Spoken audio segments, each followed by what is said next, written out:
Tonight we drift into a place where the air tastes faintly of salt and wet clay, and you can almost feel the cool breath of a marsh brushing your cheeks as if the land itself is trying to tell you something. You are standing at Eridu, a name that still sounds like a soft drumbeat under the sand, and you're going to listen to what its temple layers might be whispering. Most historians agree that Eridu sits among the earliest sacred cities of southern Mesopotamia, and what's broadly accepted is that people here build, rebuild, and keep building, stacking their devotion like pages in a very heavy book. But some parts are documented, some are interpretation, and some are gentle imagination. The evidence we do have points to real people, wrestling with real water, real soil, real hunger, and real hope. And the myths that drift around this place may be poetry about survival, as much as they are stories about gods. You probably won't survive this, in the sense that you might fall asleep halfway through and wake up with a pillow crease that looks like ancient cuneiform. So, before you get comfortable, take a moment to like the video and subscribe, but only if you genuinely enjoy what I do here. And drop your location and local time in the comments, because I love imagining all of us listening under different skies. Now, dim the lights, maybe turn on a fan for that soft background hum, and let's ease into tonight's journey together. You walk slowly, because the ground asks you to. In your mind, the plain spreads out in muted colours, tan and grey, and somewhere beyond the edge of your attention, the rivers do their patient work. Most historians agree that the southern Mesopotamian landscape is shaped by the Tigris and Euphrates system, with channels that shift and wander over long stretches of time, laying down silt and carving new paths like a restless hand, smoothing a blanket. Archaeology suggests that early communities thrive here by learning the rhythms of water, and the evidence we do have points to a blend of fishing, herding, and farming as people settle into a way of life that depends on both flood and drought. Eridu, in the mainstream telling, becomes a sacred center early on. Not because it has skyscrapers or neon signs, but because it has something much older and quieter. A sense of place that invites repeated return.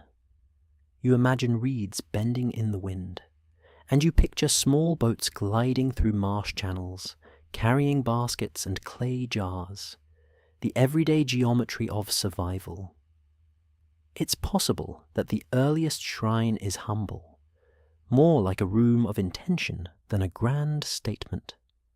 And yet, it matters enough for people to rebuild it again and again. Archaeology suggests that in the Ubaid period, long before the big city-states of later centuries, people already create temples and communal buildings that anchor shared life. A careful reading might suggest that even then, sacred space is also practical space, a place to store, to organize, to meet, to decide who gets what, when the water is generous and when it is not. You approach the mound, the tell, which is basically time piled up until it becomes a hill. The concept is simple and kind of funny when you think about it. You live somewhere for a while. Your buildings melt back into earth. You build again on top. And eventually, you have a hill made of your own expired floor plans.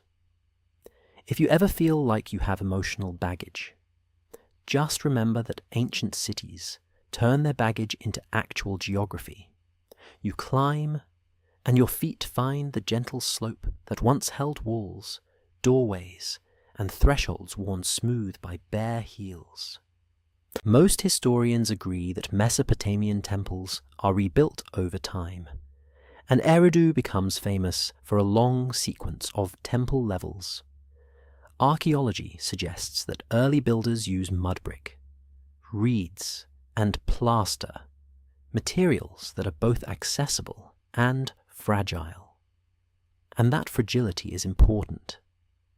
In a landscape where rain can be rare, but floods can be dramatic, a building can be solid one season and slumped the next. So rebuilding is not just a spiritual act. It is routine maintenance on the human dream. You pause, and you let yourself feel the sensory logic of it. Mud brick has a smell, especially when it is damp. It smells like earth that has been warmed and then cooled again, like rain on a sidewalk, but older, more mineral. You can almost hear the soft grit under a palm as someone smooths plaster across a wall. You imagine a small fire nearby, not roaring, just steady, making a little cloud of smoke that drifts low and sleepy. Your fan hum in the background starts to sound like distant reeds whispering together. Here is the documented anchor you keep returning to. Most historians agree that temple building in early Mesopotamia is a central institution, tied to community identity and later to administration and surplus. Even in its earliest forms, the temple is a place where the human world tries to touch the order of the cosmos, or at least tries to persuade the cosmos to behave. And the evidence we do have points to repeated construction that creates a physical record of continuity and change. Each layer is a decision. Each layer is a response. One interpretation is that these layers also hold hints of pressure. The kind of pressure that is not a single dramatic moment, but a slow tightening. You picture a community that has learned the river's moods, but now the river starts acting slightly different. Not enough that you can point and shout, but enough that your grandparent mutters, "It didn't used to taste like this." If we treat it as a possibility rather than a conclusion, the temple sequence could reflect shifting environmental realities. Maybe the waterline creeps. Maybe silt builds up in a channel. Maybe the marsh that once offered fish and birds becomes stubborn, salty, less friendly. That's a possibility, not a certainty. But it is the kind of possibility that makes a community rebuild its sacred center with a new urgency. You step into a mental reconstruction of an early shrine. It is not enormous. It is proportioned like a place meant for ritual, for storage of symbolic objects, for a few people moving carefully. Archaeology suggests that early temple layouts can include altars, offering tables, and niches. The evidence we do have points to repeated attention to orientation and interior arrangement, suggesting a ritual logic that is maintained even when the walls are replaced. Most historians agree that such continuity is not accidental. People copy what matters. Now the mystery angle, carefully handled, slips in like mist. A popular rumor claims that the earliest temples are blueprints given by gods, a kind of heavenly architecture delivered to humans who are basically just holding the tools. That theory isn't widely accepted, but it does hint at how ancient people might have felt. When you face a floodplain that can erase your labor overnight, it is comforting to think a divine intelligence cares about your floor plan.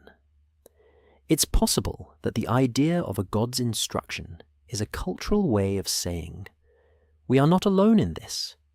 Still, if the evidence is thin, we'll say so. What we can observe are bricks, layers, and patterns. What we can only imagine is the feeling of being watched by forces you cannot negotiate with. You drift further into the mound's story.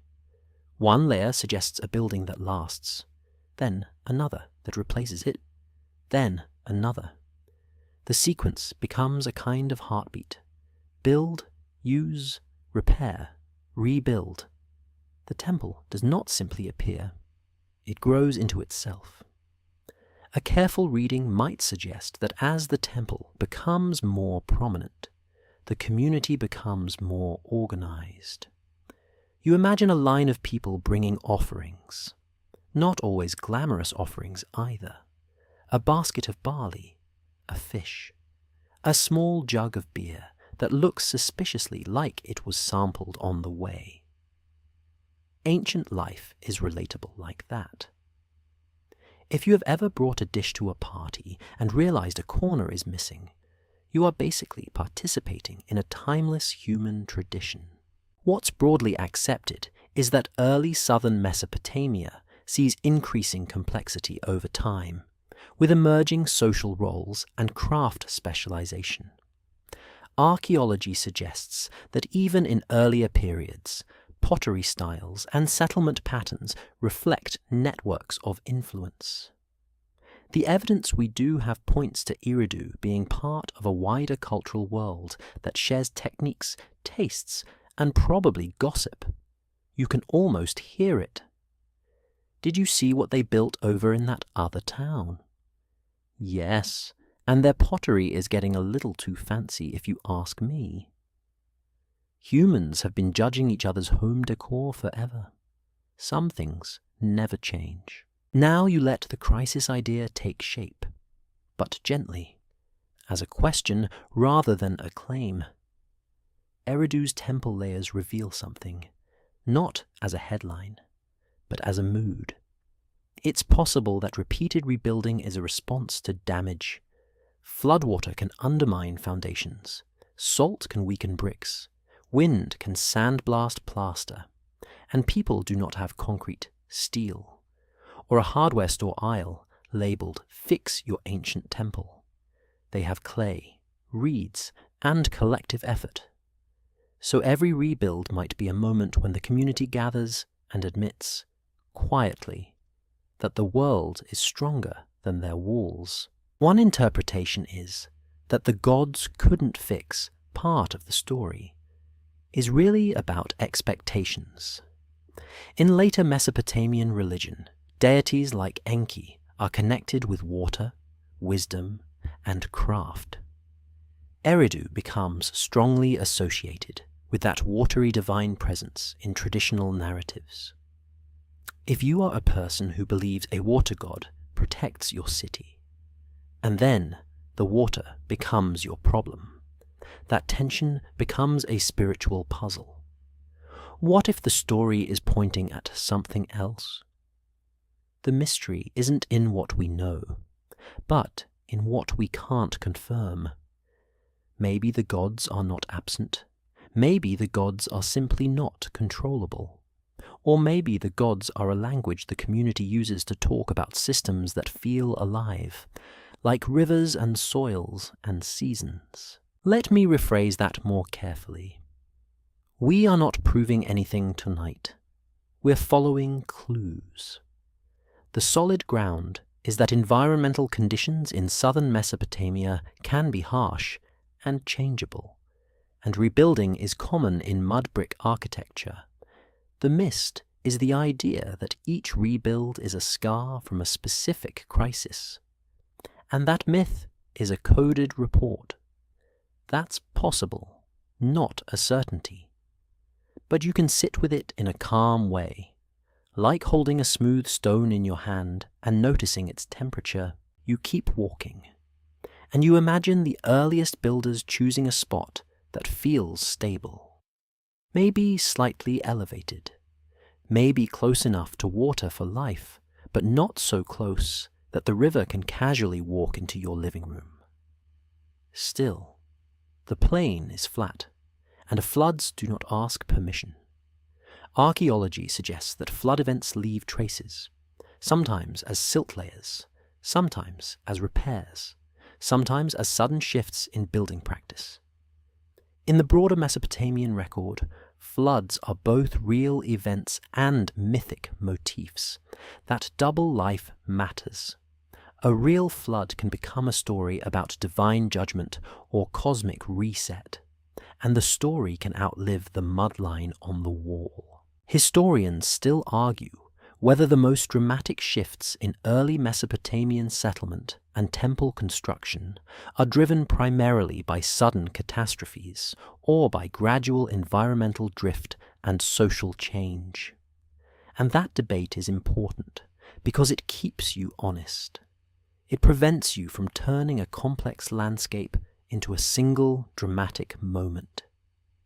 It reminds you that the past is often a slow weave, not a jump scare.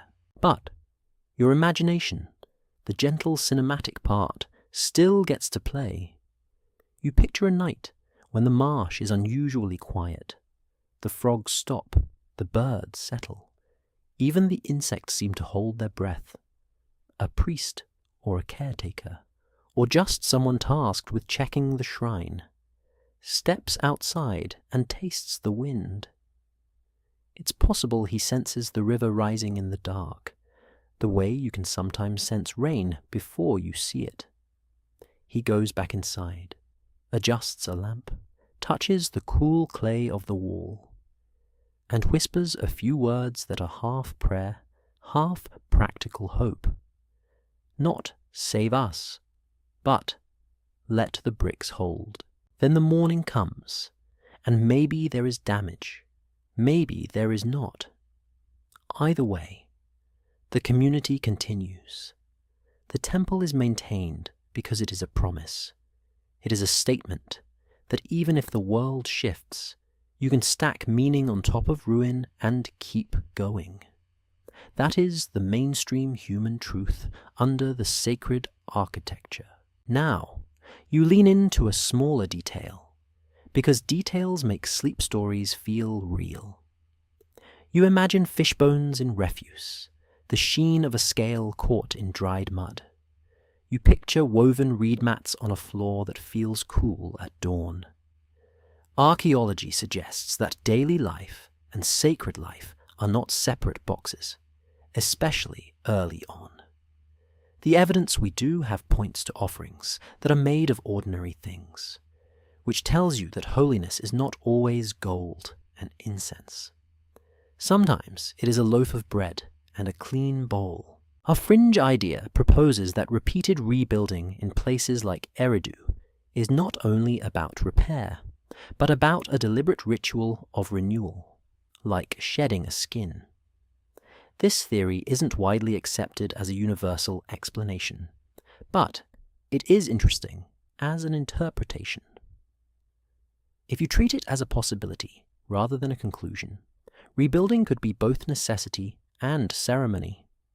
Maybe they rebuild because the wall cracked.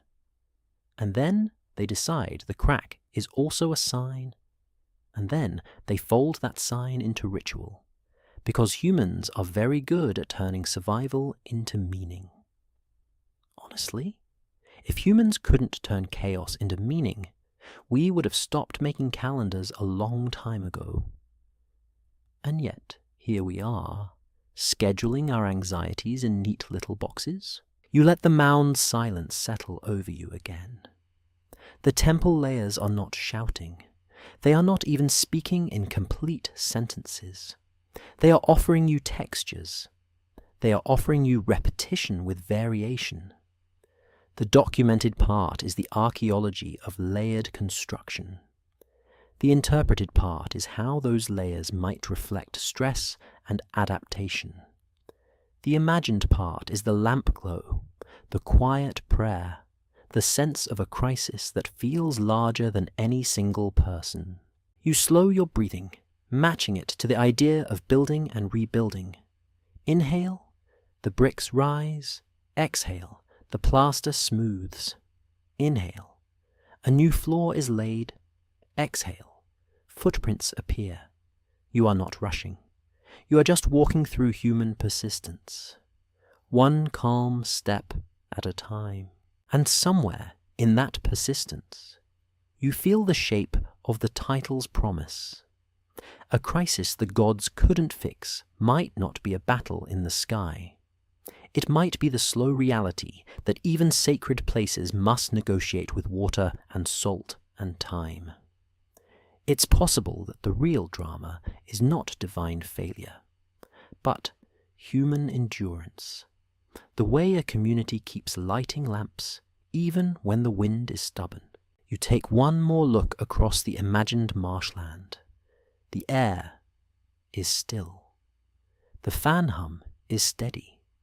Your eyelids feel heavier, like warm clay settling into a mould. And you let Eridu's earliest bricks be what they are, solid ground, with just enough mist rising around them to make your thoughts soften and drift. You keep moving across the quiet ground until the idea of height becomes the main character. Not mountain height, not even hill height in any dramatic way. Just the stubborn human habit of lifting sacred space a little higher than the messy world around it.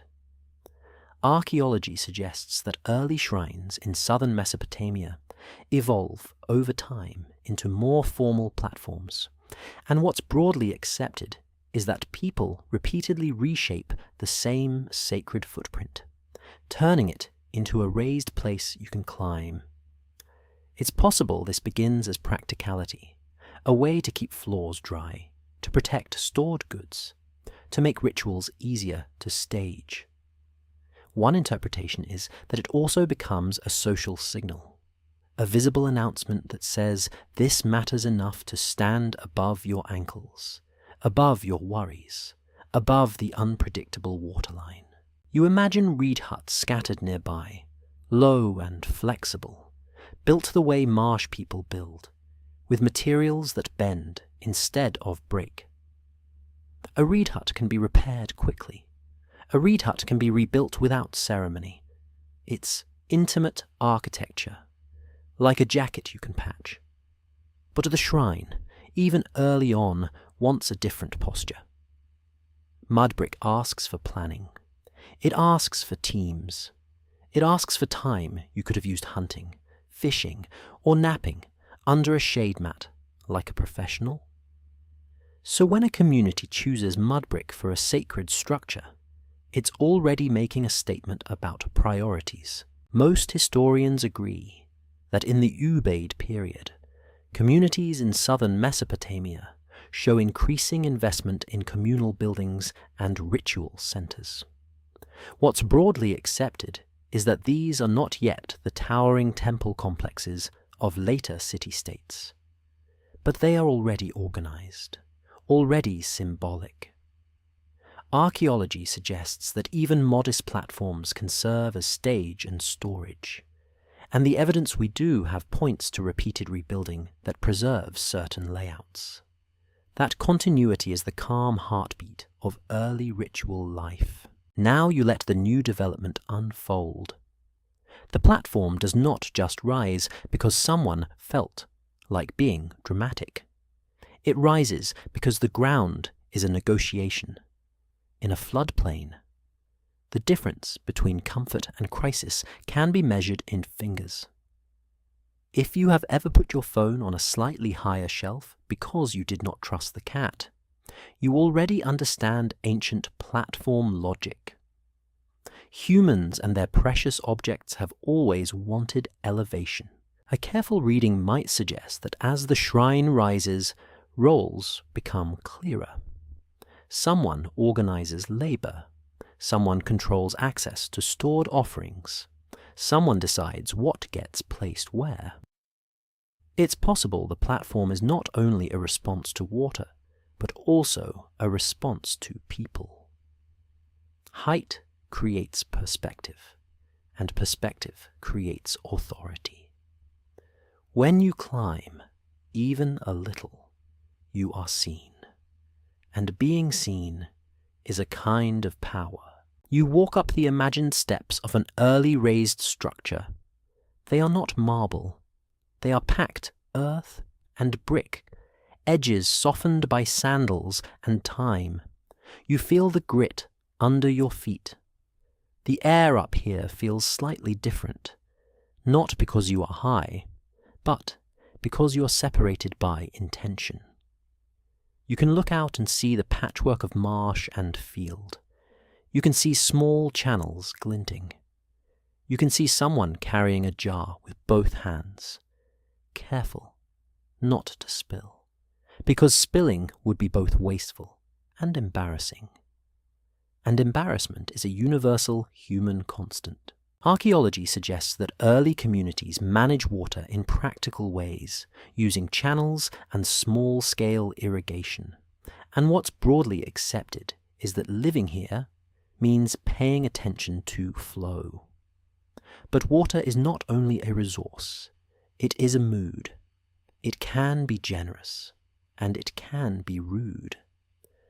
One interpretation is that raising the shrine is a way to domesticate that mood, to say we respect water, we rely on water, but we will not let it sit on our sacred floor. And then the mystery slips in, carefully framed.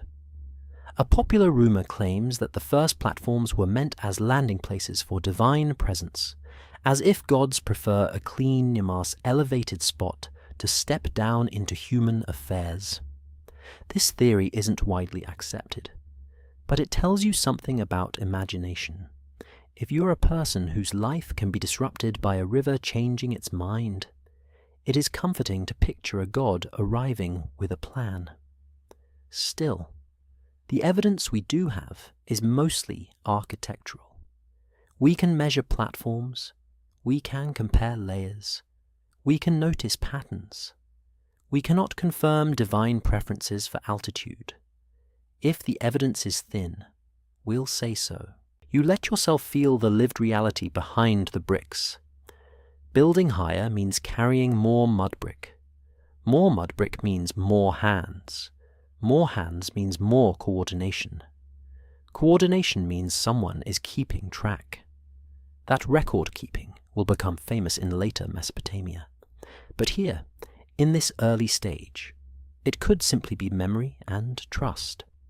You imagine a person counting loads quietly, not with written numbers yet, but with pebbles, knots, or repeated phrases. Humans love counting things. You are probably counting sheep right now, and sheep would be proud of you. Most historians agree that social complexity increases over time in the region, and archaeology suggests that communal projects like platforms can reflect emerging leadership and shared identity. A more cautious explanation could be that the platform is simply what happens when a community keeps rebuilding on the same spot, and the ground level rises naturally with debris and fill.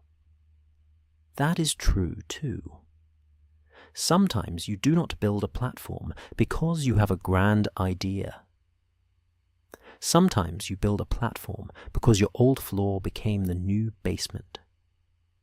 But one interpretation is that at some point, people started choosing height intentionally, shaping the mound rather than merely inheriting it, and that choice can carry emotional weight. A raised shrine is a promise you can see from farther away.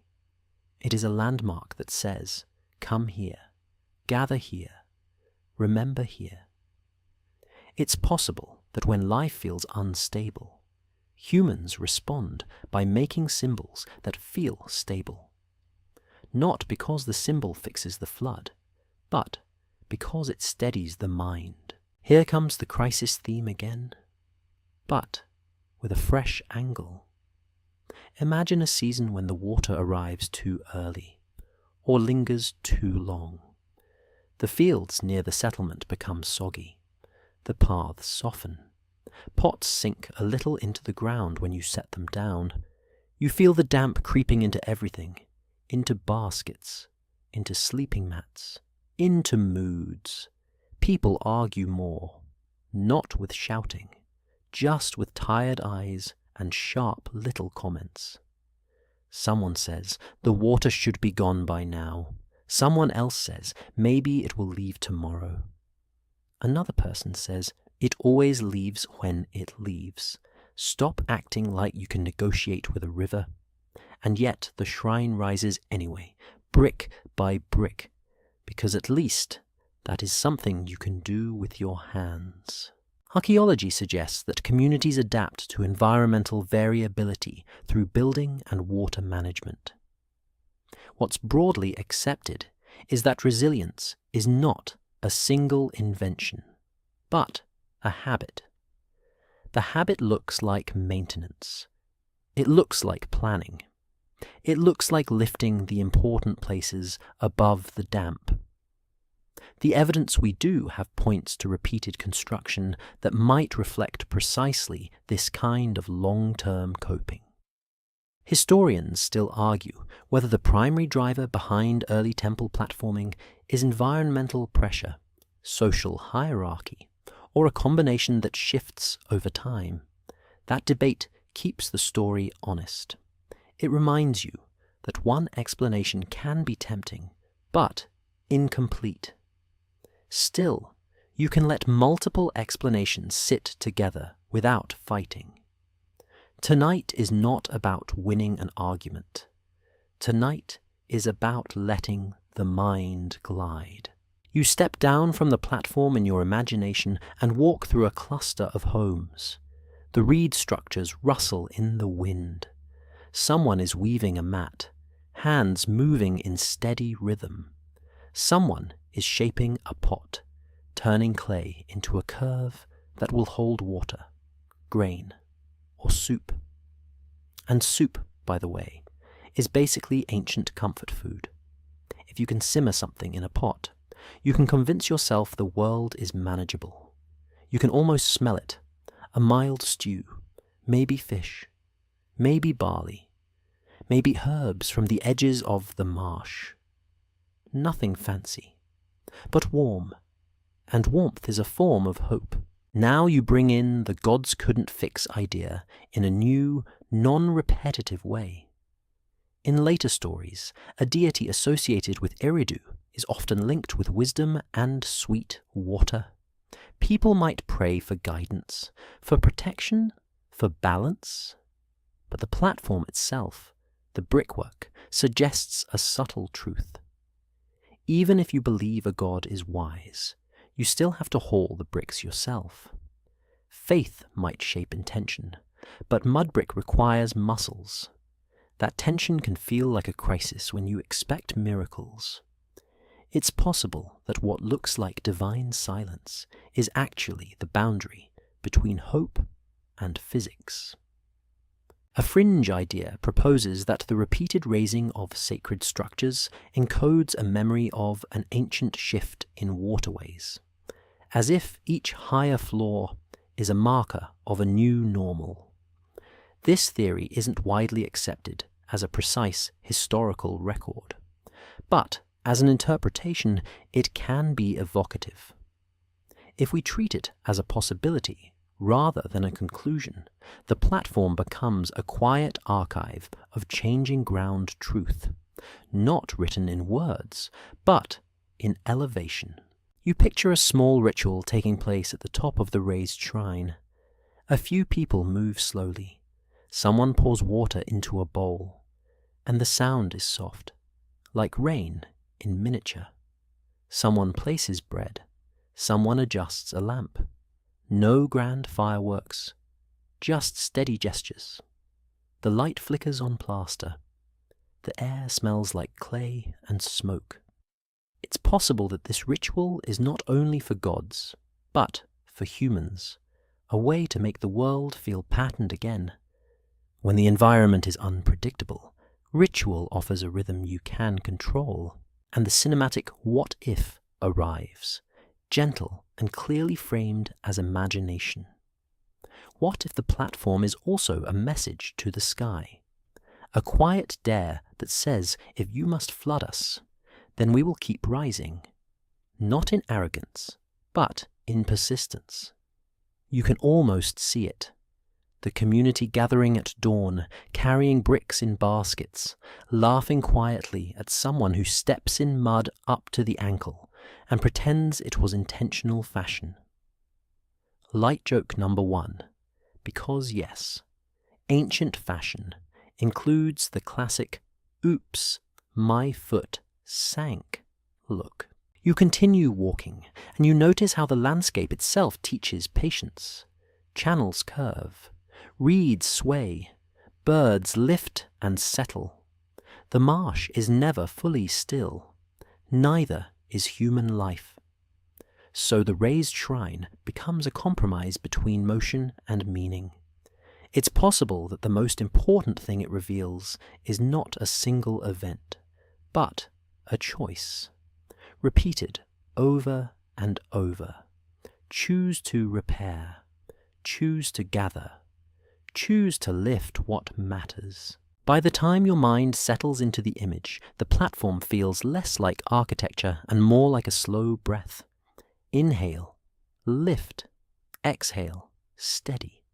Inhale, build, exhale, survive. And in that rhythm, you let the quiet crisis exist without panic. The crisis is not a monster, it is a condition. It is water behaving like water. It is humans behaving like humans. It is the sacred trying to stay dry, one brick at a time. You drift into the temple space as if you're entering a kitchen that happens to be holy. The air carries that warm, dusty scent of grain, and underneath it, a faint tang of fish, like the marsh has quietly followed you indoors. What's broadly accepted is that the boundary between everyday life and ritual life in early Mesopotamia is thin, sometimes almost invisible. Archaeology suggests that food remains and ordinary objects appear alongside the traces of offerings. And the evidence we do have points to a sacred routine that is built from common materials. Tonight, the story moves through fish bones, barley husks, and the simple fact that devotion often looks a lot like dinner. You walk across a packed floor, and you imagine small imperfections under your feet. A bit of grit, a flattened reed, a tiny shard of pottery that once belonged to a bowl. Now just a quiet triangle of fired clay. Someone has swept. But sweeping does not erase everything. It never does. That is how archaeology works. After all, the world forgets imperfectly. Most historians agree that southern Mesopotamian communities rely heavily on cereals like barley and on animal resources that include fish and waterfowl, especially in marshy zones. Archaeology suggests that fish and aquatic life are not side notes, but major contributors to diet in certain settlements. The evidence we do have points to a life shaped by water not only as a threat, but as a pantry. So when you picture offerings at Eridu, it is not all incense and gold. It is fish, bread, beer, and whatever is seasonally available. One interpretation is that the specific mix of food remains around sacred spaces can hint at changing circumstances, not in a dramatic detective novel way, but in a slow, steady, accountant of nature way. If the marsh is healthy, fish are abundant and varied. If channels shift or water becomes saltier, certain species become less common. If fields struggle, grain portions shrink, or the quality changes. A careful reading might suggest that the temple's offering habits adapt to whatever is happening outside the walls. That adaptation is not proof of a crisis by itself. It is suggestive, not conclusive. But it raises the possibility that ritual menus track real stress. You imagine a person arriving with an offering. He is not wearing a crown. He is wearing work. Dust on the shins, sun on the neck, hands that look like they have argued with clay and won. He holds a small basket, and inside is a fish wrapped in reeds to keep it cool. He is careful, because this is not just food. This is a message, a request, maybe even a quiet apology. He steps up to a low table, places the basket down, and exhales as if he has been holding his breath since sunrise. Here comes the new development that keeps the mind awake while still letting the body relax. You realize that offerings are also records of value. When you give what is abundant, it is gratitude. When you give what is scarce, it is sacrifice. And sacrifice, in a practical sense, is a measurement of stress. It's possible that as conditions tighten, offerings become more symbolic and less substantial, or they become more desperate, more frequent, as if repeated giving can persuade the world to soften. Archaeology suggests that temples later become tied to systems of storage and redistribution. And what's broadly accepted is that religious institutions can function as economic and social anchors. Even in earlier stages, it's possible that the shrine is a place where resources are gathered and managed, not only for gods, but for people. One interpretation is that when the environment becomes unpredictable, the community leans harder on shared institutions. You can imagine a storeroom with jars lined up like sleepy soldiers, each jar sealed, each jar a promise that someone will eat tomorrow. You pause and listen in your imagination. You hear the soft clink of pottery. You hear water being poured.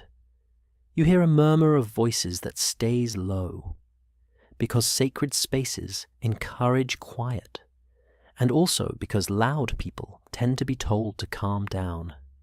Ancient and modern, no difference. Someone coughs, someone shuffles. Someone whispers a joke about how the gods must have a strong stomach if they accept fish every day. Light joke number 1, because yes, even in a temple, humor sneaks in like a cat. Now the mystery layer arrives, carefully labeled.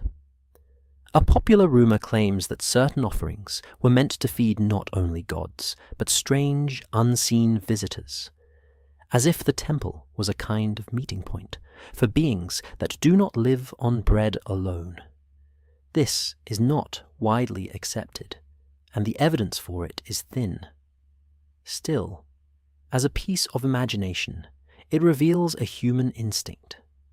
When life feels uncertain, people sometimes picture hidden audiences. It's possible that the idea of unseen visitors is a metaphor for forces you cannot see but must appease, like salinity creeping into soil, or disease in a herd, or a river changing course. Let me rephrase that more carefully. We are not proving anything tonight. We're following clues.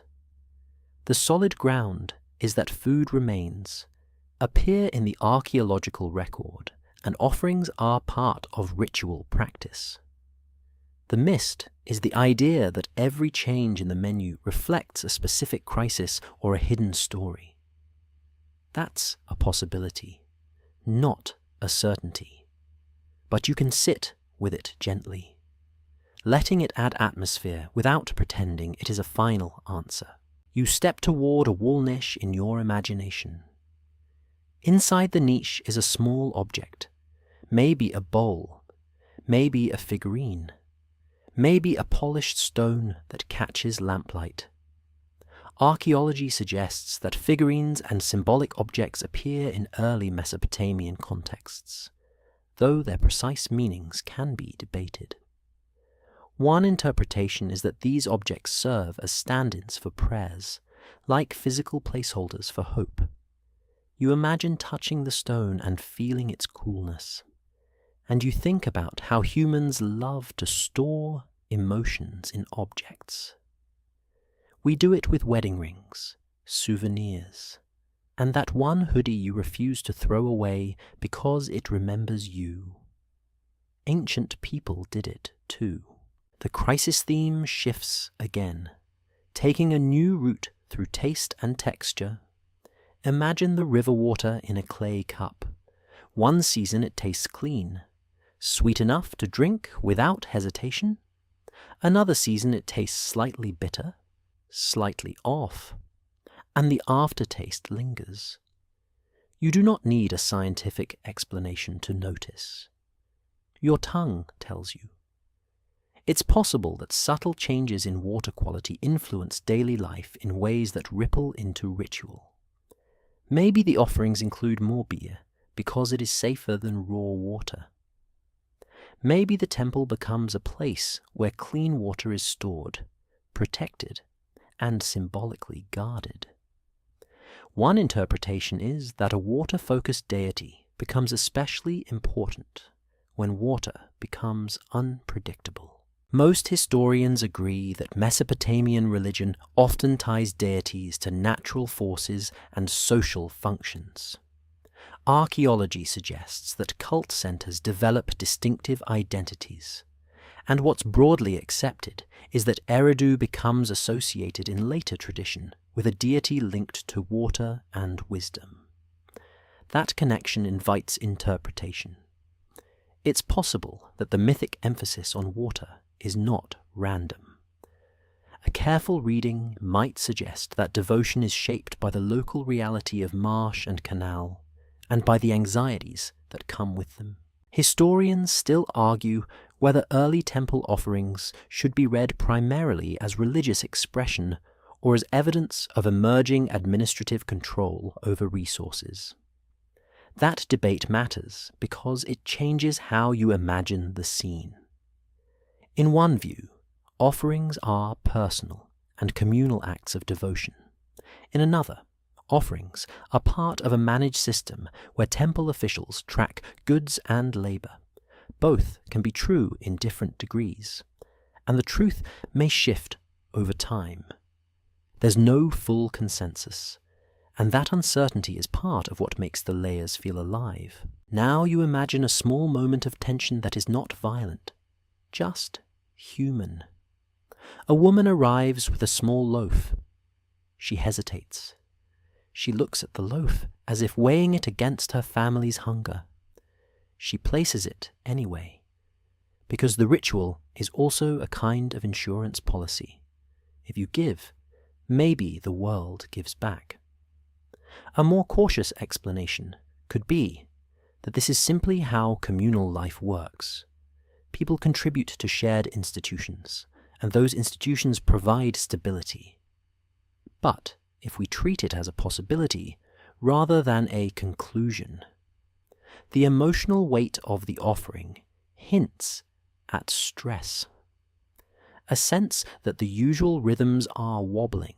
A fringe idea proposes that certain repeated offering patterns are a coded response to astronomical cycles or omen traditions, as if priests were trying to sync food gifts with the sky to stabilize fate. This theory isn't widely accepted for the earliest periods, and evidence can be patchy. Still, it's an evocative interpretation. Humans love patterns. If the river is unpredictable, you look to the stars. If the harvest is uncertain, you watch the moon. You try to find a rhythm that feels dependable. You let your imagination paint the temple at night. Lamps flicker, the smell of fish oil mixes with smoke. Outside, reeds whisper. Inside, the floor holds the day's footsteps. You sense the presence of stored grain in jars, the quiet abundance that can become quiet scarcity if things go wrong. The crisis is not a single dramatic event. It is a pressure that could build in small changes, in taste, in yield, in the size of a loaf offered on a tired morning. And then you soften the scene with a little humor, because your brain likes a gentle handrail. You imagine a priest trying to look solemn while a cat sneaks into the temple to investigate the fish offering. The priest pretends not to see it, because even sacred authority has limits, and cats have never respected them.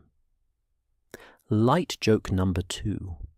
The cat is the true ruler of Eridu, at least in this imaginary moment. You step back and let the evidence be what it is.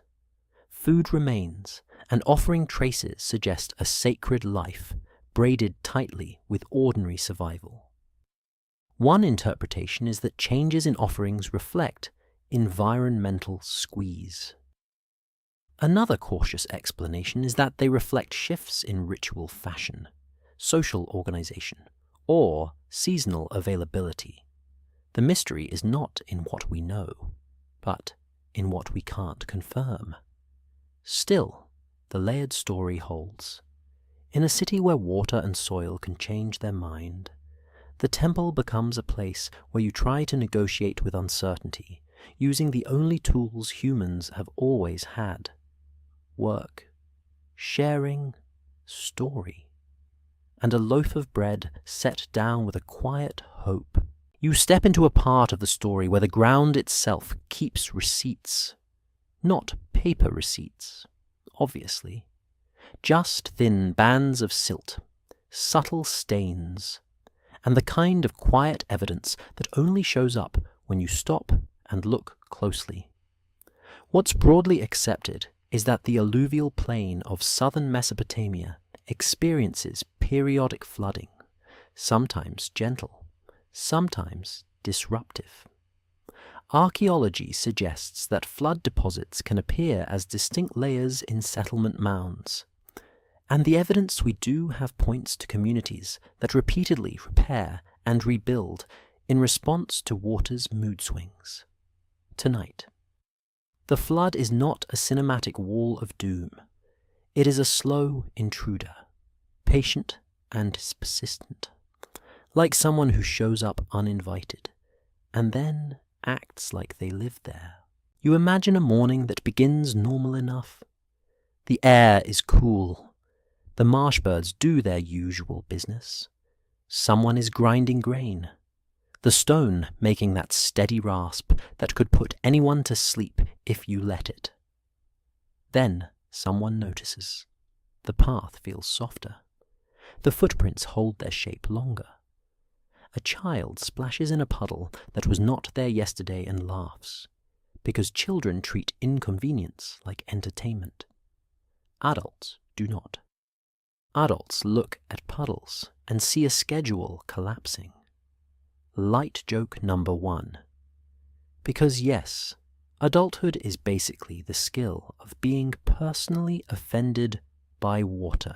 Most historians agree that living in a floodplain requires constant attention to drainage, channels, and building maintenance. Archaeology suggests that even small changes in water flow can reshape the usable landscape. The evidence we do have points to settlements positioned with water access in mind, but access comes with risk. It's possible that a flood arrives not as a sudden wave, but as a steady rise, water seeping into low areas first, then creeping toward homes, then licking at the edges of important spaces. Now the new development unfolds in a way that keeps your mind engaged. Imagine the community responding with a kind of practiced urgency, not panic, but a familiar routine. Someone moves baskets up onto higher shelves. Someone lifts jars onto platforms. Someone ties a boat more securely because the current is starting to tug like a bored dog pulling on a leash. Someone checks the temple threshold because sacred floors are meant to stay clean and dry, or at least as dry as a mud brick world can manage. Archaeology suggests that repeated rebuilding can coincide with episodes of damage and repair. And what's broadly accepted is that flood events contribute to these cycles. One interpretation is that certain rebuilds represent a communal emergency plan, a moment when the sacred center becomes the organizing point for recovery. If we treat it as a possibility rather than a conclusion, the temple is not only a place of prayer, but also a place of logistics, where people gather to decide how to protect food stores, how to redistribute labor, and how to keep morale from dissolving like plaster in wet air. You picture the temple interior with its low tables and niches, but tonight the focus is on the floor. The floor matters because it is where the world meets the building. A thin sheet of water across a packed surface can turn sacred space into a slippery argument. You imagine someone laying down reeds to absorb moisture. Someone else brings fresh clay to patch cracks. It's possible that these small acts, repeated over days, keep the temple usable. And those acts are both spiritual and practical, because in a place like this, the line between prayer and problem-solving is basically a canal that keeps changing course. Historians still argue whether the most noticeable flood traces in early Mesopotamian sites reflect extraordinary regional events or the accumulation of many local, routine floods over long spans of time. That debate matters because it changes how you feel the story. If it is one huge flood, the narrative becomes dramatic. If it is many smaller floods, the narrative becomes more human, more like the slow wearing down of patience. The evidence can be interpreted in multiple ways, and there's no full consensus. Now the mystery thread slides in, softly labeled. A popular rumor claims that some floods were seen as messages from the divine, not just weather, as if water could deliver judgment or warning. That idea is not strange in a world where natural forces feel personal. Still, we have to keep the solid ground separate from the mist. The solid ground is that floods happen. The mist is the claim that a specific flood was a targeted divine statement. If the evidence is thin, we'll say so. It's possible that stories of divine messages are later interpretations layered onto real memories of hardship. You imagine the community gathering at the temple after the water recedes.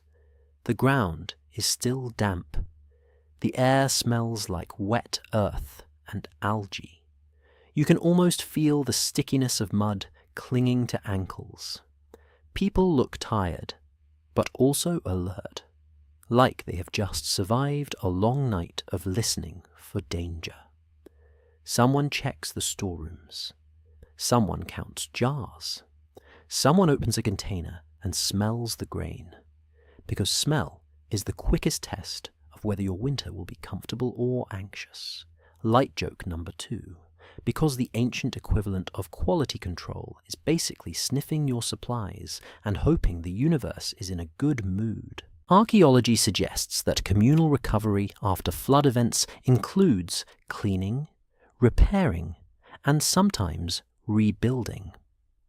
What's broadly accepted is that mud brick structures can be damaged by prolonged moisture, leading to slumping walls and weakened foundations.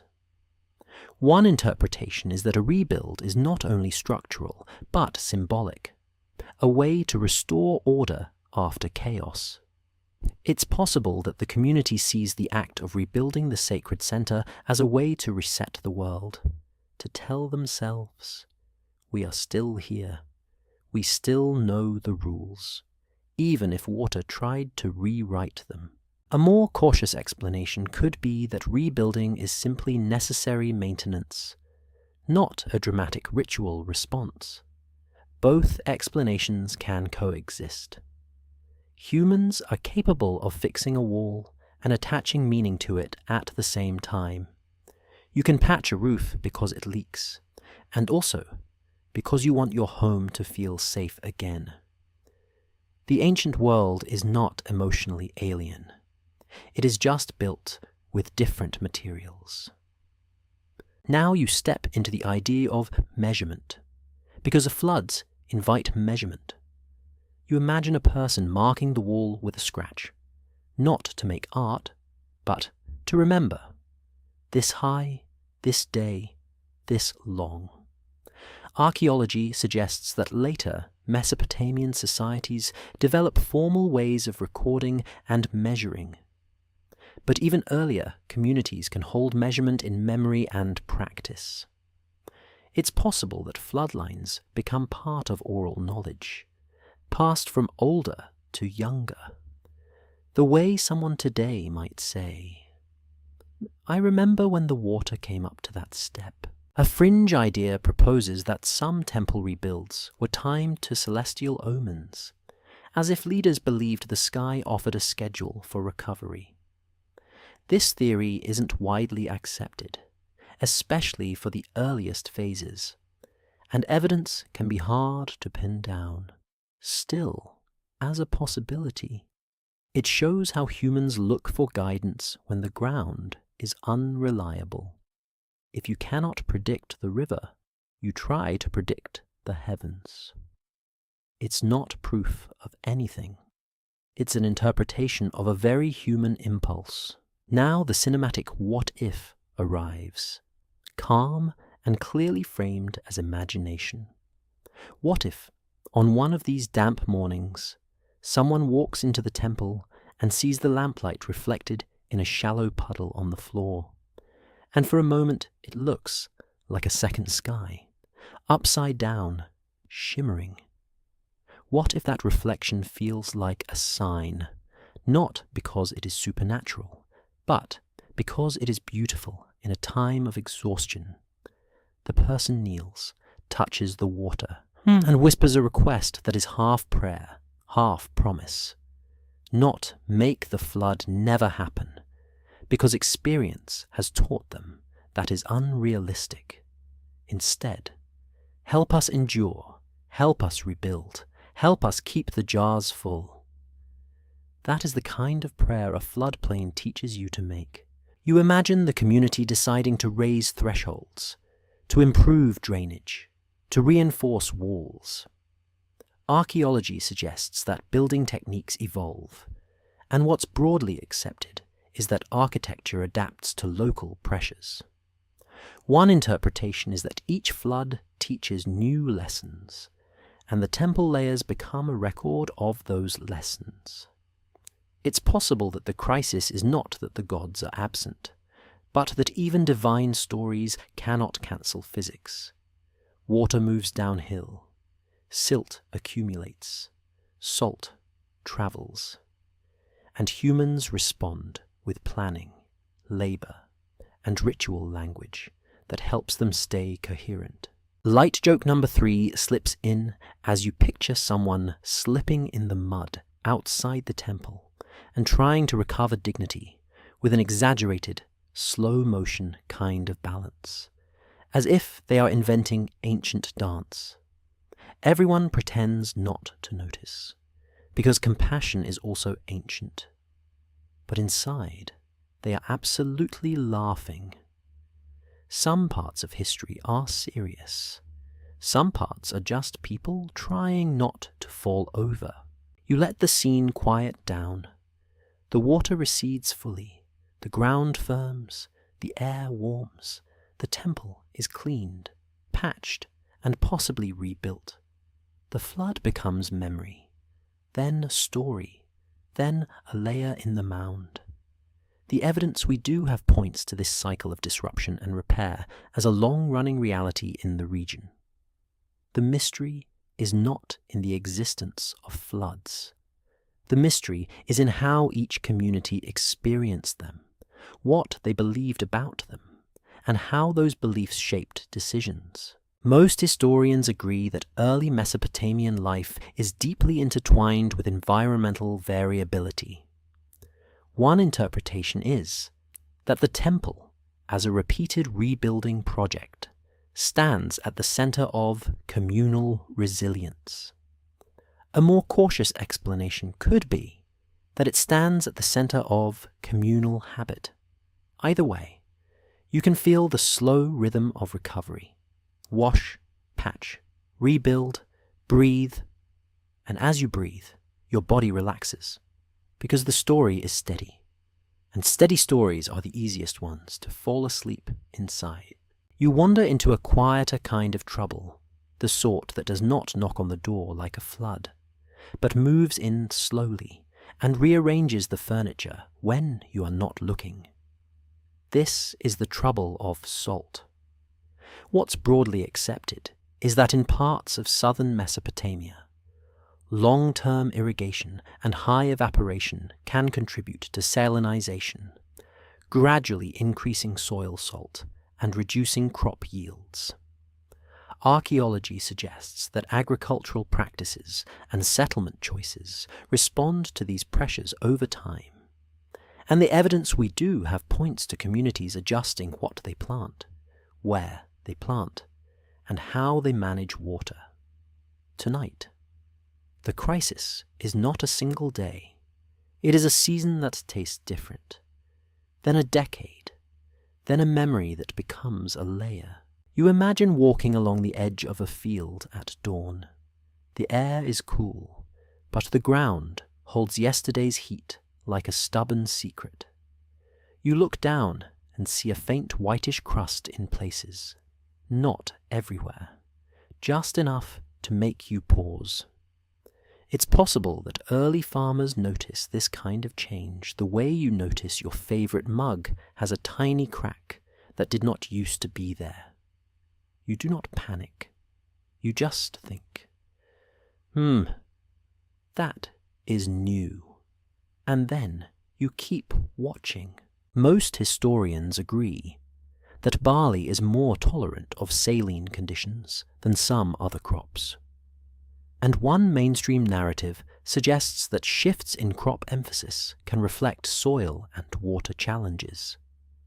Archaeology suggests that changes in plant, remains, and agricultural patterns can sometimes be linked to salinity stress, though interpretations vary by region and period. One interpretation is that when a community leans more heavily on hardy crops, it may be adapting to rising salt. A more cautious explanation could be that crop choices also reflect taste, tradition, taxation later on, or simple availability. Still, the possibility hangs in the air like fine dust. You let your mind settle into the sensation of salt, because salt is a sensory storyteller. It dries the lips. It stings small cuts. It leaves a crust on clay jars. You imagine someone rubbing their fingers together after touching damp soil and noticing a faint grit, as if the earth is becoming less like bread dough and more like sand. It's possible that the first sign of salinity is not in the harvest numbers, but in the feel of the ground. Now the new development arrives in the form of a decision. A canal brings life, but it can also bring dissolved minerals that stay behind when water evaporates. People learn to flush fields, to rotate plots, to manage flow. Archaeology suggests that water management in Mesopotamia becomes increasingly complex, and what's broadly accepted is that irrigation is both a technological triumph and a long-term challenge. One interpretation is that temple institutions, as major organizers of labor, might be deeply involved in these management choices, because food security is not just personal, it is communal. You picture a meeting in a shaded courtyard, not formal in the modern sense, but serious in tone. Someone points toward the fields. Someone argues that the water should be diverted differently. Someone else says the old way worked for generations. Another person says, yes, and now it is not working the same. That is how slow crises look. They begin as disagreements about whether anything has changed. Light joke number 1. Because humanity has always had the same debate, even in the grocery aisle. One person says the price went up. Another says, no, it did not. Meanwhile, the price is absolutely going up. Historians still argue whether salinization is the primary driver behind certain long-term shifts in southern Mesopotamian settlement and political change, or whether it is one factor among many, including river course changes, conflict, and administrative pressures. That debate matters because it keeps you from turning salt into the villain of every story. The evidence we do have points to salinity as a real issue in some contexts, but it is not a simple, universal explanation for everything. Still, you can let the temple layers at Eridu feel connected to this slow problem as a possibility. If a community is facing declining yields, it may rebuild and reorganize sacred and administrative spaces, not because the bricks fix the soil, but because shared institutions become more important when private households are stressed. One interpretation is that rebuilding the sacred center can function like rebuilding morale. You cannot scrape salt out of the earth easily, but you can scrape mud brick into new shape. You can at least do something. You imagine a storehouse with jars and baskets. The smell is dry and grainy. Someone opens a jar, and the barley inside is smaller than expected. Or the quantity is less. No one says it out loud at first. They just look at each other. That quiet look is a kind of language. It's possible that in moments like this, stories about gods become sharper, more urgent. People ask for wisdom, for guidance, for the kind of clever solution that feels like magic. But the world does not always respond to requests the way you want. Now the mystery thread slips in. A popular rumor claims that ancient priests knew secret techniques to purify fields, using ritual water, special plants, or hidden knowledge given by a water deity. This is not widely accepted as literal agricultural technology, and evidence for specific secret methods is thin. But if we treat it as a possibility rather than a conclusion, the rumor could reflect something more grounded. Maybe priests did coordinate labor for flushing canals, repairing dikes, or managing water schedules. From the outside, organized expertise can look like magic. When you do not understand the plan, a plan feels supernatural. Let me rephrase that more carefully. We are not proving anything tonight. We're following clues. The solid ground is that irrigation and evaporation can increase soil salinity over time, and that agricultural adaptation is necessary. The mist is the idea of hidden ritual fixes that worked like a perfect solution. That's a possibility, not a certainty. And it is more monetization friendly to keep it in the realm of story and interpretation. You keep walking through the imagined landscape, and you notice the sun. The sun is not evil.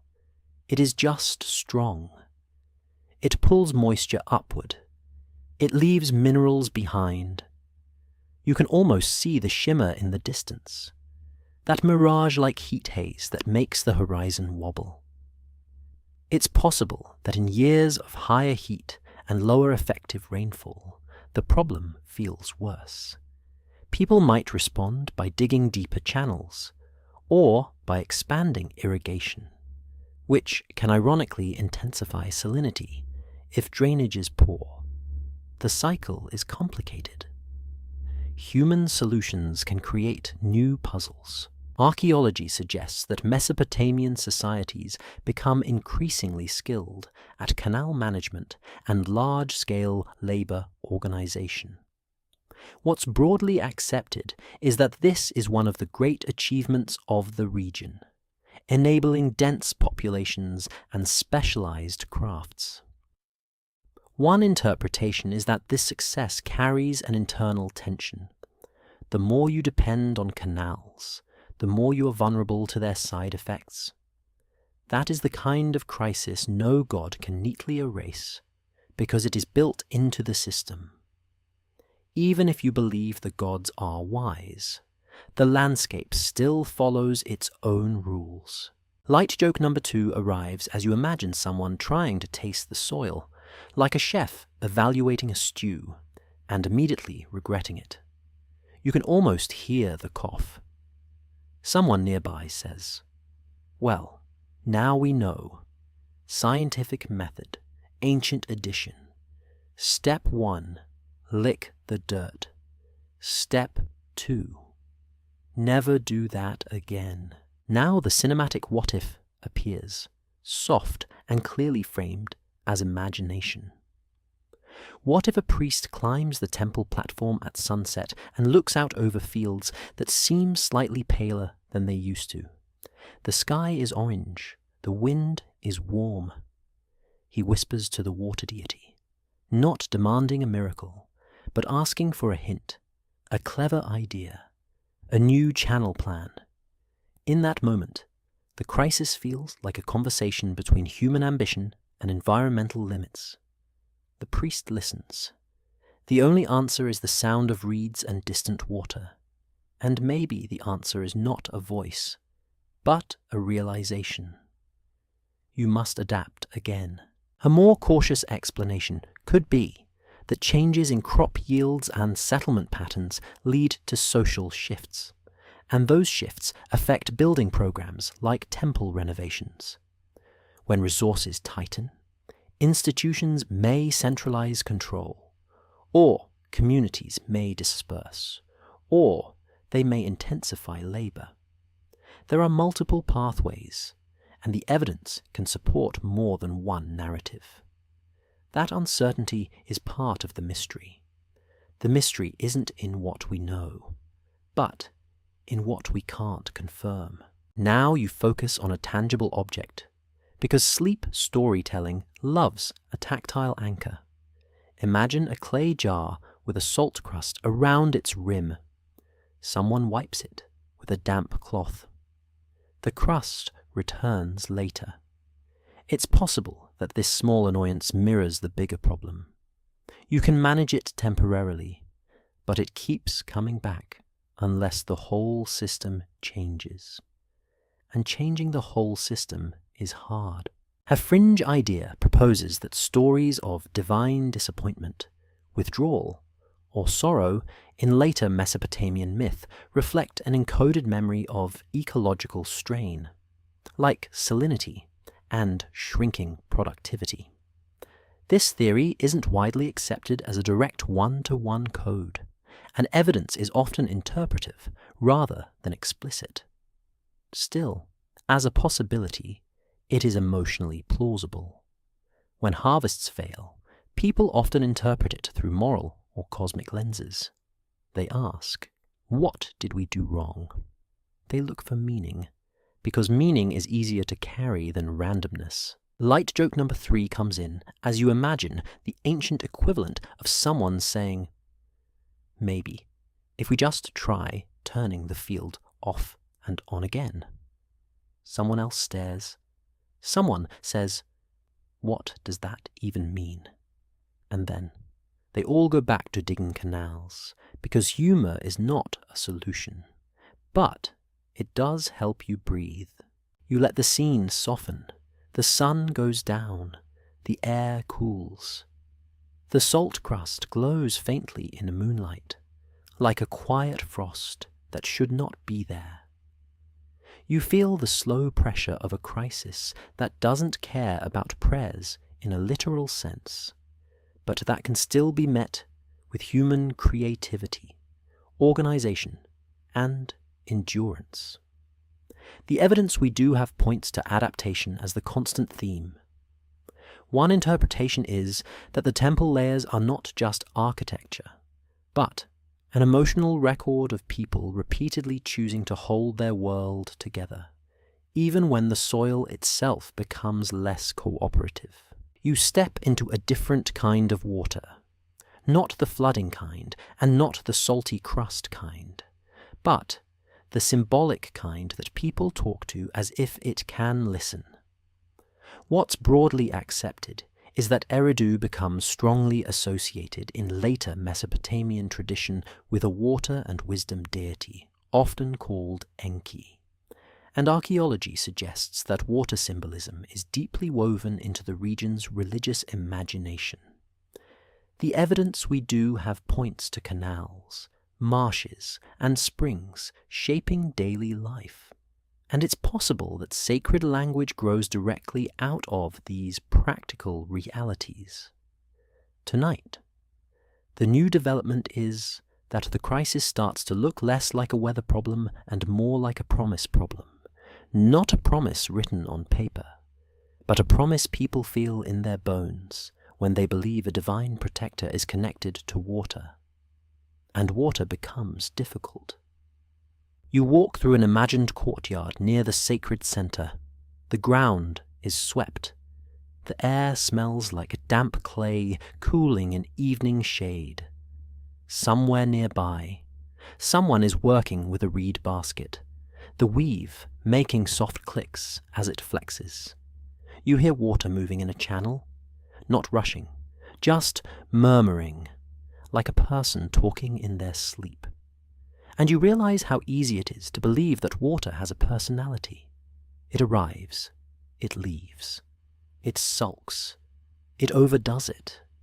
It behaves like your friend who says they will be there at 6 and then shows up at 8 with a story. Most historians agree that Mesopotamian deities often represent both natural forces and social functions. And what's broadly accepted is that water is not just a substance. It is a system. It can feed crops, move boats, support fish, and carry disease. It can also be clean or contaminated, abundant or scarce. Archaeology suggests that people build religious meaning around what they cannot control. And one interpretation is that water deities become especially central when the stakes of water management rise. Now you let the promises in the mud idea take form as a new thread. Imagine a priest or caretaker standing near a basin. He pours water into a bowl with slow care, watching the surface settle. The bowl's surface becomes a mirror. He does not look at his own face. He looks at the water as if it might show him an answer. It's possible that this is a ritual act meant to invite clarity, wisdom, guidance. But it is also a practical moment. You need water to be clean. You need it to be predictable. You need it to be there tomorrow. One interpretation is that myth language about divine wisdom can mask very human hopes for engineering. If you believe a water deity is clever, you might expect clever solutions. A more cautious explanation could be that people use the deity language as a cultural framework, not as a literal manual. Still, it is emotionally easy to imagine the tension. You pray for the canal to hold. The canal does not care about your prayer. The canal cares about gravity, sediment, and the strength of the embankment. That mismatch can feel like a crisis the gods could not fix. Not because the gods are powerless in a metaphysical sense, but because the world does not obey wishes. Historians still argue whether the earliest cult focus at Eridu can be traced directly to later named deities, or whether later traditions retroactively project familiar gods onto older sacred places. That debate matters, because it affects how you imagine the people in the earliest layers. The evidence we do have points to sacred continuity, but names and stories can shift. There's no full consensus, and that uncertainty is part of the mist we keep separate from the solid ground.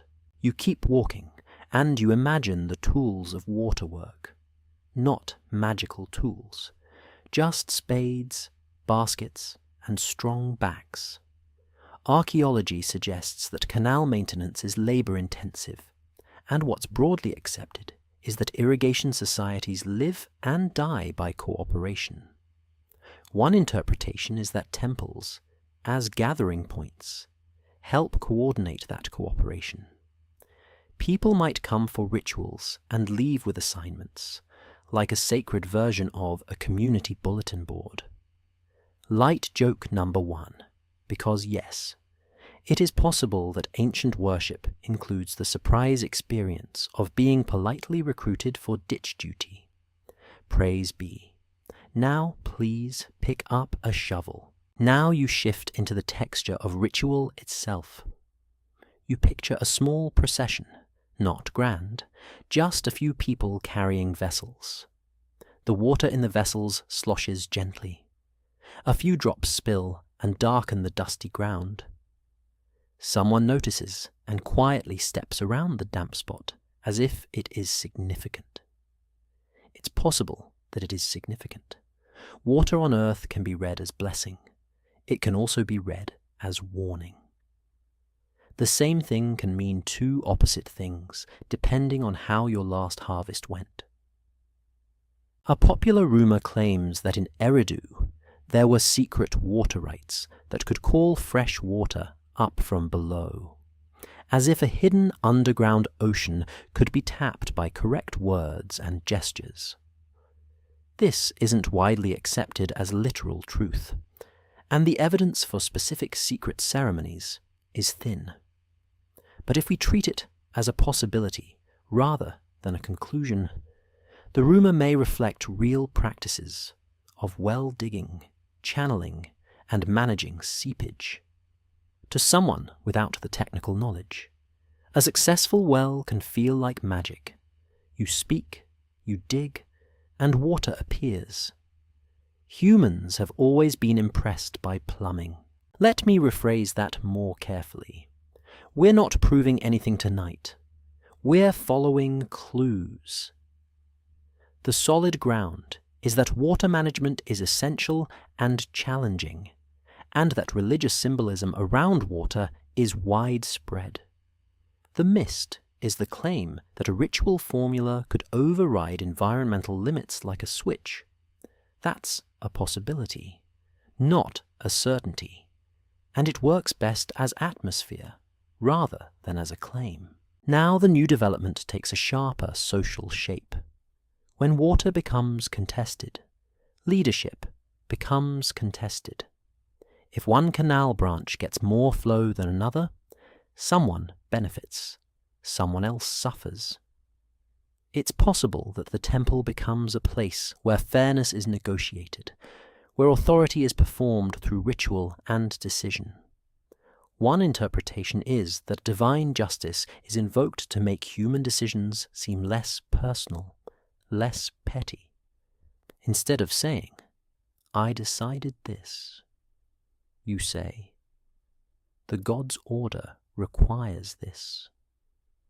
People accept it more easily, or at least argue with a different tone. Archaeology suggests that communal institutions can stabilize resource distribution, and what's broadly accepted is that early complex societies develop mechanisms for organizing labor and food. But here is where the crisis becomes intimate. Imagine a year when the canal runs lower. The fish are fewer. The fields look tired. People come to the temple with smaller offerings. They also come with bigger worries. And the temple caretaker must maintain calm, because panic spreads faster than water. Light joke number 2 arrives as you imagine someone insisting that the river is clearly angry because somebody wore the wrong sandals to the ritual. Another person says, no, the river is angry because we did not clean the channel. A third person says, the river is not angry. The river is a river. And please stop blaming fashion for hydrology. Ancient debates, modern energy. Now the cinematic what if appears, gentle and clearly framed as imagination. What if? One night, the temple lamps burn low and a caretaker hears the faint gurgle of water where there should be none, like something seeping beneath the floor. He presses his ear to the clay, listening. It's possible he imagines a hidden realm of sweet water below, a reservoir of divine generosity. He whispers a name, hoping for an answer. The only reply is the slow sound of seepage, which is both comforting and unsettling. Comforting because water exists, unsettling because it is not fully under control. A more cautious explanation could be that seepage and groundwater are natural phenomena in river plains, and that people notice them and build myths around them. That is how humans work. We give stories to patterns. We give names to forces. We give personalities to water. This doesn't make the myths false.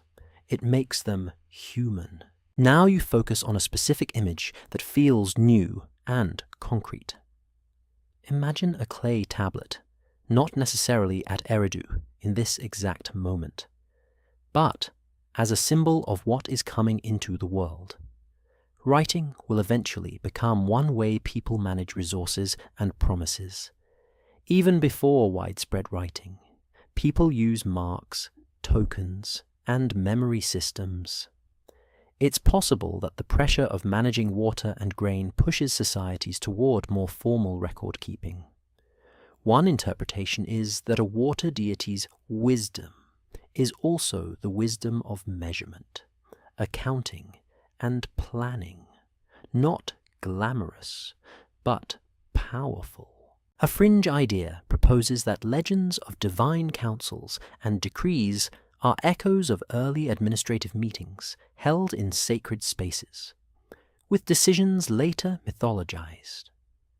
This theory isn't widely accepted as a direct equivalence, and evidence is interpretive. Still, it is plausible in the emotional sense. People remember big decisions. They retell them. Over generations, the human meeting becomes a divine meeting, because that makes it feel bigger than any single leader's choice. Historians still argue whether myth should be read primarily as a reflection of political economy or as an independent religious expression that shapes society in its own right. That debate is part of why this story stays open-ended. You can hold both. Myth can reflect reality and also create it, like a mirror that also paints. Light joke number 3 comes in as you imagine a tired canal worker muttering, "I love water," with the same tone someone uses when they say, "I love meetings." Technically true, emotionally complicated. You let the water sound quiet down in your mind. The temple stands as a place where people try to turn uncertainty into order through ritual, through labor, through shared stories. The evidence we do have points to deep entanglement between environment and belief. One interpretation is that the crisis is not that the gods refused to help, but that help looks like human coordination, and coordination is exhausting. The mystery isn't in what we know, but in what we can't confirm. The private prayers, the whispered doubts, the moments when someone stared at the canal and wondered why wisdom still required so much digging. You walk into a stretch of time where the ground does not just rise or crack or crust. It hesitates. It changes its mind. The settlement does too. What's broadly accepted is that communities in southern Mesopotamia often grow or shrink in response to shifting waterways, soil conditions, and social pressures. Archaeology suggests that these shifts can show up as changes in building intensity, in the use of space, and in the way a sacred center is maintained. And now you arrive at the question that refuses to settle neatly. The kind of question that feels like a pebble in your shoe, small but persistent. Historians still argue whether Eridu's most significant transitions represent a sudden break, like an abrupt catastrophe, or a gradual drift, like a slow fading of activity as people adapt and move. That debate is the main atmosphere tonight, not as a courtroom argument, but as a quiet fork in the road. You can imagine each path without insisting one is the only truth. You step across an imagined patch of ground where the texture changes. One step is firm, another step is softer, and you realize the difference might be in what lies beneath. A mix of fill, debris, and the compacted remains of older floors. Archaeology suggests that mounded sites record their own biographies through layers, and what's broadly accepted is that a change in building pattern can reflect a change in community. Less rebuilding might mean less population. More rebuilding might mean a push to reassert control. The evidence we do have points to variation, not a single straight line. Now the new development arrives as a thought experiment that stays gentle. Imagine you are a caretaker, responsible for the sacred space. You wake up and notice fewer footsteps in the courtyard. The usual small crowd is thinner. The air feels too open. It's possible that people haven't stopped believing.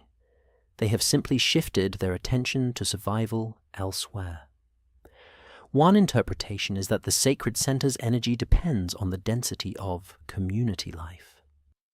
If households move closer to a new channel, the temple that remains behind starts to feel lonely, like a lamp burning in an empty room. A more cautious explanation could be that changes in temple use reflect maintenance cycles or the availability of labor rather than abandonment. Mud brick structures need constant care. If a season is busy with canal repair or harvesting, fewer resources remain for ceremonial rebuilding. That is mundane, but it matters. Many historical declines can begin as scheduling problems. Light joke number 1. Because yes, even ancient history sometimes comes down to people saying, "We'll fix it next week." And then, next week becomes 10 years. You walk along what you imagine as an edge of settlement, where reeds meet open plain. The wind shifts. You smell damp earth, then dust. You hear water somewhere, but it is not close. It's possible that the nearby channel has migrated, leaving the settlement slightly stranded from its old lifeline. Archaeology suggests that river and canal courses in the region can shift over time, and what's broadly accepted is that settlements respond by moving, reorganizing, or investing in new waterworks. One interpretation is that Eridu's transitions could be tied to such hydrological changes, with the sacred center caught between old geography and new. Now the mystery angle slips in softly. A popular rumor claims that a sudden silence fell over the city one night, as if the gods departed, leaving only wind and empty courtyards. This is not widely accepted as a factual event, and it reads more like symbolic storytelling than a literal report. Still, if we treat it as a possibility rather than a conclusion, it could be a poetic way of describing demographic thinning, or the emotional experience of decline. When a place grows quieter, humans interpret the quiet. They rarely just accept it. They ask, who left and why? Let me rephrase that more carefully. We're not proving anything tonight. We're following clues. The solid ground is that settlements can wax and wane with water and resources. The mist is the claim that divine departure can be dated like a calendar event. That's a possibility, not a certainty. But the rumor tells you something about how people might have felt, which is often as important as what physically happened. Now you explore the sudden break possibility in a calm, non-dramatic way. Imagine one unusually intense flood event that undermines foundations more severely than usual. Or imagine a canal breach that turns fields into shallow ponds at the wrong time of year. Or imagine a disease affecting livestock, reducing traction and labor capacity. Any of these could cause a sharp disruption. Archaeology sometimes captures abruptness through a layer of debris, a rapid change in construction, or a shift in material culture. Still, interpreting abruptness is tricky. A layer can represent a single event or many smaller events compressed by time and later building. The gradual drift possibility has a different texture. It looks like fewer repairs. It looks like walls patched with lower quality brick. It looks like spaces repurposed. A careful reading might suggest that a temple can remain meaningful even as resources shrink, with rituals simplified, offerings reduced, ceremonies shorter. It's possible that sacred life becomes more intimate, more household-based, while the big communal center receives less attention.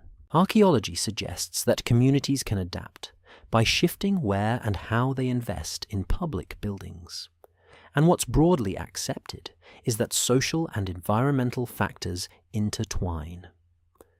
One interpretation is that as regional power patterns change, the local importance of a place can change too. You do not need a disaster to lose prominence. Sometimes prominence drains away like water seeping into sand. Light joke number 2 arrives as you imagine an official trying to keep everyone motivated with a speech that basically says, "We are definitely not declining," while standing next to a crumbling wall. Someone in the crowd whispers, "The wall disagrees."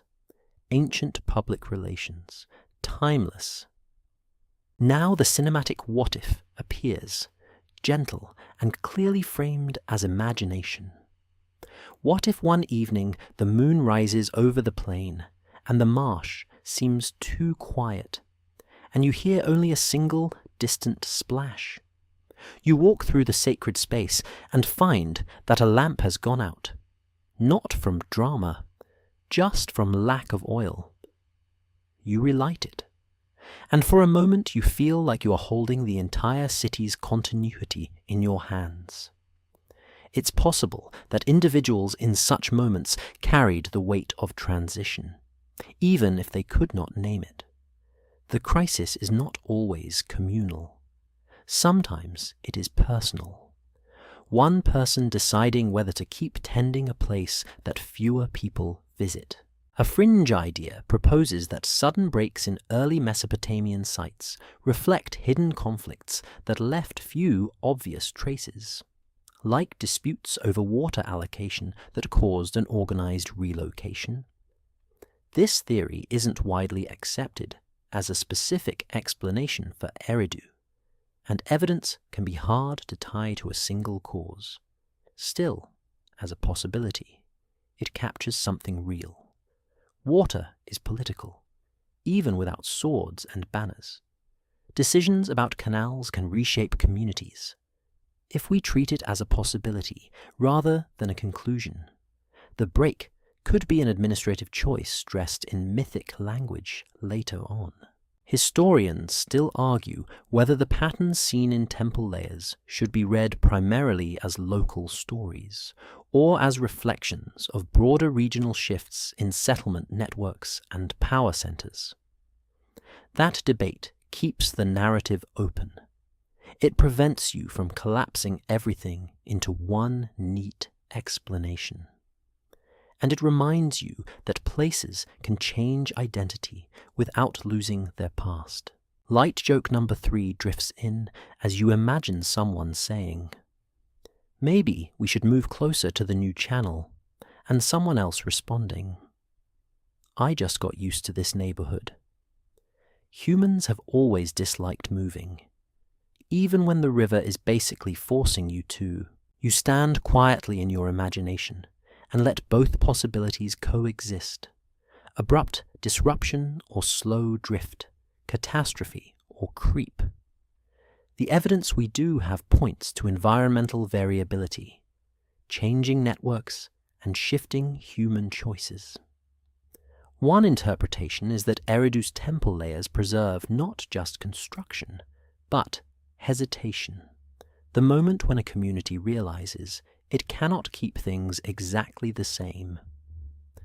The mystery isn't in what we know, but in what we can't confirm, the exact sequence of decisions, the private conversations, the emotional tone of change. And as you breathe, you let the uncertainty become soothing rather than stressful. Not every question needs an answer tonight. Some questions are meant to be carried like a smooth stone in your pocket, warm from your hand, reminding you that the past is alive precisely because it is not fully settled. You enter the part of the story where people start whispering about failure in a tone that is almost respectful, like they are describing a storm that did not care how skilled you were. What's broadly accepted is that early Mesopotamian communities respond to hardship with practical strategies such as rebuilding, relocating, reorganizing labor, and adjusting water systems. Archaeology suggests that these responses vary by place and time, and the evidence we do have points to human agency working inside environmental limits. Tonight, the new development is a strange emotional twist. Even with all that agency, there can be a moment when people feel the problem is bigger than any plan. That is when stories grow teeth, not to scare you, but to explain why effort still sometimes falls short. You walk through an imagined courtyard where the light is sharp and bright, like the sun is trying to bleach the world into simpler shapes. Someone has stacked bricks for a repair that keeps getting delayed. Someone else is carrying water and muttering about how heavy it is, which is a very ancient kind of complaint. Water is always heavier when you are tired.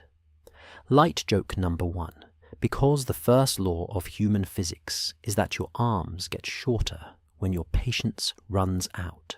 Now you bring in the God-sized failure idea as an interpretation, not a fact. One interpretation is that when people talk about gods failing or withdrawing, they may be describing a breakdown in leadership, confidence, or social cohesion, rather than a literal divine malfunction. A more cautious explanation could be that myth language uses divine drama to frame human experience, turning drought into divine displeasure, turning crop decline into cosmic imbalance, turning conflict into a story of heavenly distance. It's possible that the feeling of abandonment is a cultural way of describing a practical problem that no one in the community can solve quickly. Archaeology suggests that institutions like temples can coordinate labor and resources. And what's broadly accepted is that these institutions can also become pressure points when resources tighten, when there is plenty. Redistribution feels generous. When there is little, redistribution feels like taking. That shift can create tension. It's possible that in a difficult season, people look at temple storerooms and wonder why the jars are not flowing back into households as expected. Or they wonder whether the leaders are making good decisions about water. Or they wonder if the old rituals still work. Those wonders can turn into rumors. A popular rumor claims that there were times when the gods of a city were thought to have turned their faces away, leaving the people to suffer alone. This is not something archaeology can confirm as a literal event. It is a narrative mood. Still, if we treat it as a possibility rather than a conclusion, it might reflect a period when the sacred center felt less effective at organizing recovery. Perhaps because of social fractures. Perhaps because of repeated disappointments. The mystery isn't in what we know, but in what we can't confirm. The exact reasons behind that mood. Historians still argue whether early Mesopotamian religious narratives should be interpreted primarily as reflections of environmental stress and political economy, or as autonomous theological ideas shaping society from within. That debate matters here, because it changes how you hear the whispers. Are the whispers about gods, or are they about people? The answer might be both. You keep walking, and now you imagine a small dispute that is not violent, just sharp. Two families argue at the edge of a canal. One says the other diverted water at night. The other says the canal is low for everyone. Stop accusing. Someone mentions the temple. Someone says the temple should decide. Someone else says the temple is part of the problem. That kind of sentence is a crack in the social wall.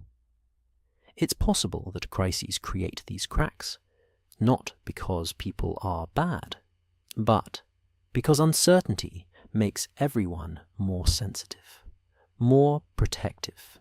A careful reading might suggest that in such moments, a community begins to reinterpret its own stories. If the water deity is wise, why is the canal failing? If the sacred center is strong, why is the harvest weak? One interpretation is that people invent explanations that preserve meaning. They might say the gods are testing us. They might say the gods are angry. They might say the gods have left. These are not empirical statements. They are emotional frameworks. Let me rephrase that more carefully. We're not proving anything tonight. We're following clues.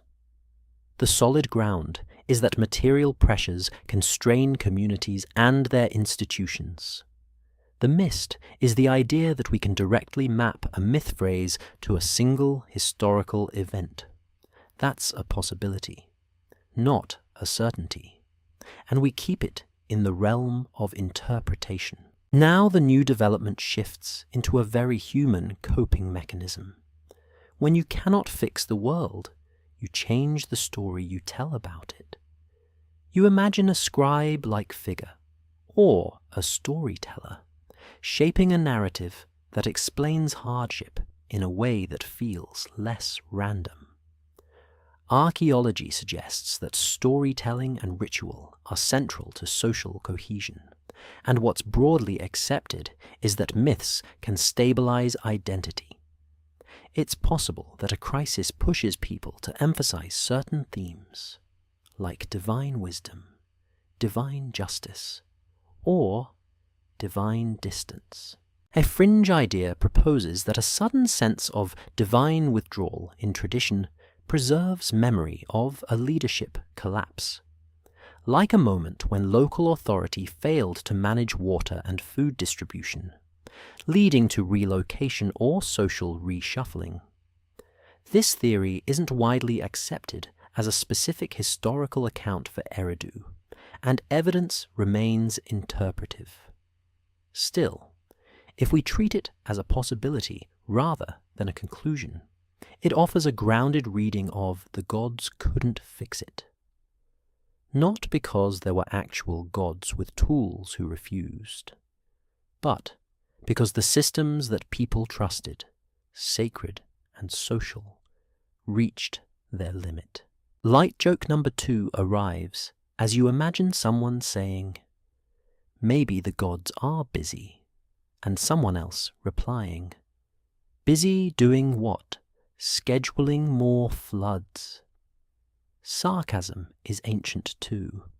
Even in a sacred society, people can be weary and a little sharp. Now you let the cinematic what-if appear, gentle and clearly framed as imagination.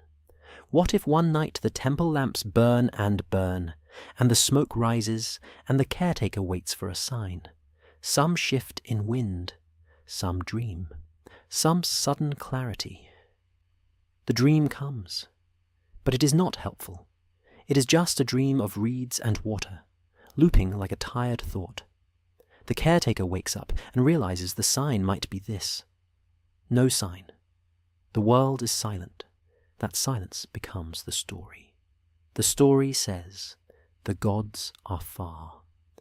The feeling of distance becomes a way to talk about the fact that the problem remains. You keep moving, and now you focus on practical action because the human response does not stop at despair. Archaeology suggests that people relocate, rechannel water, diversify resources, and reorganize labor. What's broadly accepted is that survival is a mix of adaptation and tradition. One interpretation is that even when people claim the gods have withdrawn, they still rebuild, still dig, still plant, still share. The claim of withdrawal might be less a surrender and more a recalibration. If the old expectation was that ritual guarantees stability, the new expectation might be that ritual supports endurance, not control. That is a subtle but important shift. Historians still argue whether such shifts in religious expectation can be detected in material culture, or whether they remain mostly invisible to archaeology. That debate is part of the mystery. The evidence we do have is bricks, tools, and patterns. The feeling of changing expectation is harder to excavate. Light joke number 3 slips in as you imagine a tired worker saying, "I am withdrawing too," while sitting down in the shade with a dramatic sigh. The worker is not a god, but the mood is relatable. You let the whispers quiet down into a calmer tone. The courtyard is still. The canal murmurs. The jars sit in their rows. The crisis, in this section, is not an event, but a trust fracture. The moment when people realize that their systems, sacred and social, may not guarantee comfort. The evidence we do have points to ongoing human adaptation. One interpretation is that the real story of God-sized failure is the limit of certainty. The mystery isn't in what we know, but in what we can't confirm. How many people privately doubted? How many doubled down? How many simply kept working and let the stories take care of the emotions? And as you breathe, you let that limit feel soothing rather than heavy. It is okay for the world to be imperfect. It is okay for a story to hold uncertainty. Tonight, you are not looking for a hidden truth. You are letting a difficult question become a soft background hum, like a fan in the dark, steady and calm. You move into a part of the mound where the most surprising thing is not collapse, but intention. The bricks are not only stacked because someone had to fix damage. They are stacked because someone wanted memory to sit in a particular shape. What's broadly accepted is that repeated rebuilding at Mesopotamian sacred sites can create layered platforms, with new construction laid directly over older remains. Archaeology suggests that this practice can preserve fragments of earlier floors, walls, and offerings beneath later stages, and the evidence we do have points to continuity mixed with selective change. Tonight, the new development is this. Rebuilding becomes a language. It says what is remembered, what is covered, what is honored, and what is allowed to sink into quiet. You walk across an imagined worksite at dawn. Workers carry mud brick in baskets. Someone mixes wet clay with straw, stamping it with bare feet like a slow dance that never gets applause. The smell is earthy and warm. The sounds are soft thuds and murmured coordination. It's possible that this labor is ordinary, but it is also ceremonial in a way, because everyone understands they are rebuilding a place that stands for the community itself. Most historians agree that in many ancient societies, sacred rebuilding can serve both functional and symbolic purposes. One interpretation is that building over ruins is not simply forgetting. It is a controlled kind of remembering. You do not erase the past. You compact it. You make it a foundation. A more cautious explanation could be that building over old layers is the simplest practical choice in a landscape where clearing debris is labor-intensive and where the old footprint remains convenient. Both can be true. Humans are efficient and symbolic at the same time. Now you focus on a fresh detail that keeps the mind engaged. Imagine a worker pauses because he finds a small object in the fill, a broken figurine, a bead, or a pottery shard with a faint pattern. He holds it up. It catches the light. He does not know its full story.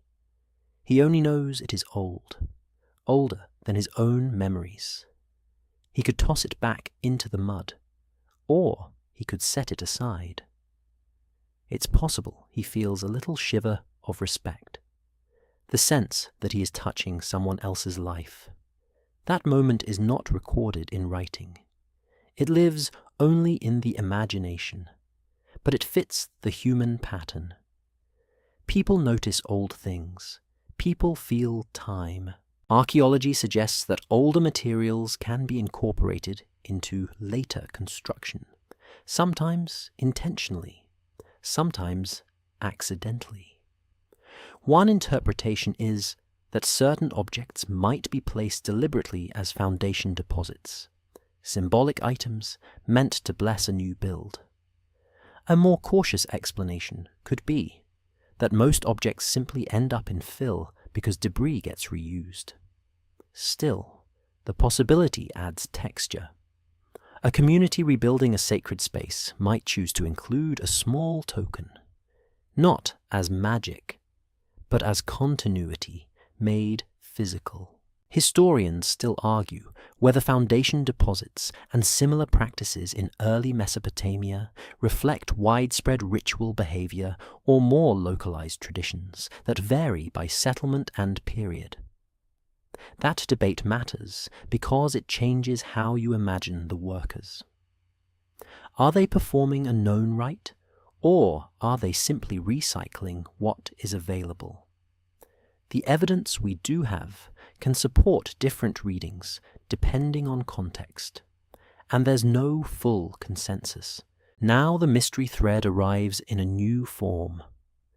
A popular rumor claims that some layers were built specifically to seal away troubling memories, like a community burying a bad season under fresh clay so it could not haunt them.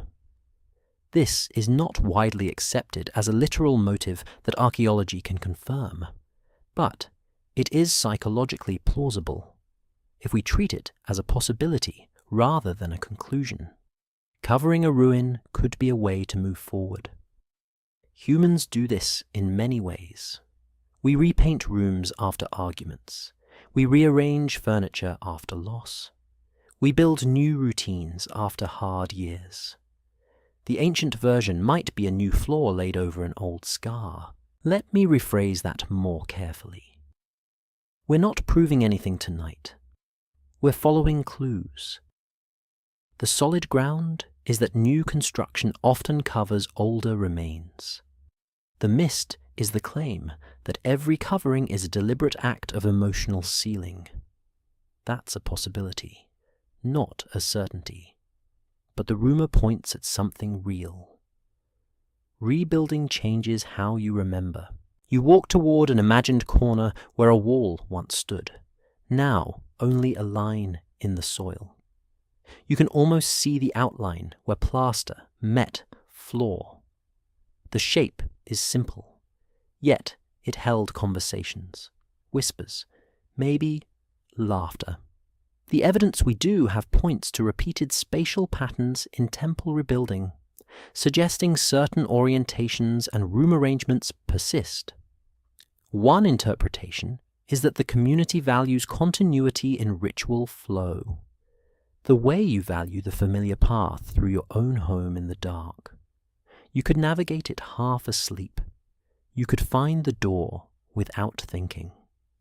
Sacred spaces might be designed to feel like that, predictable and calming.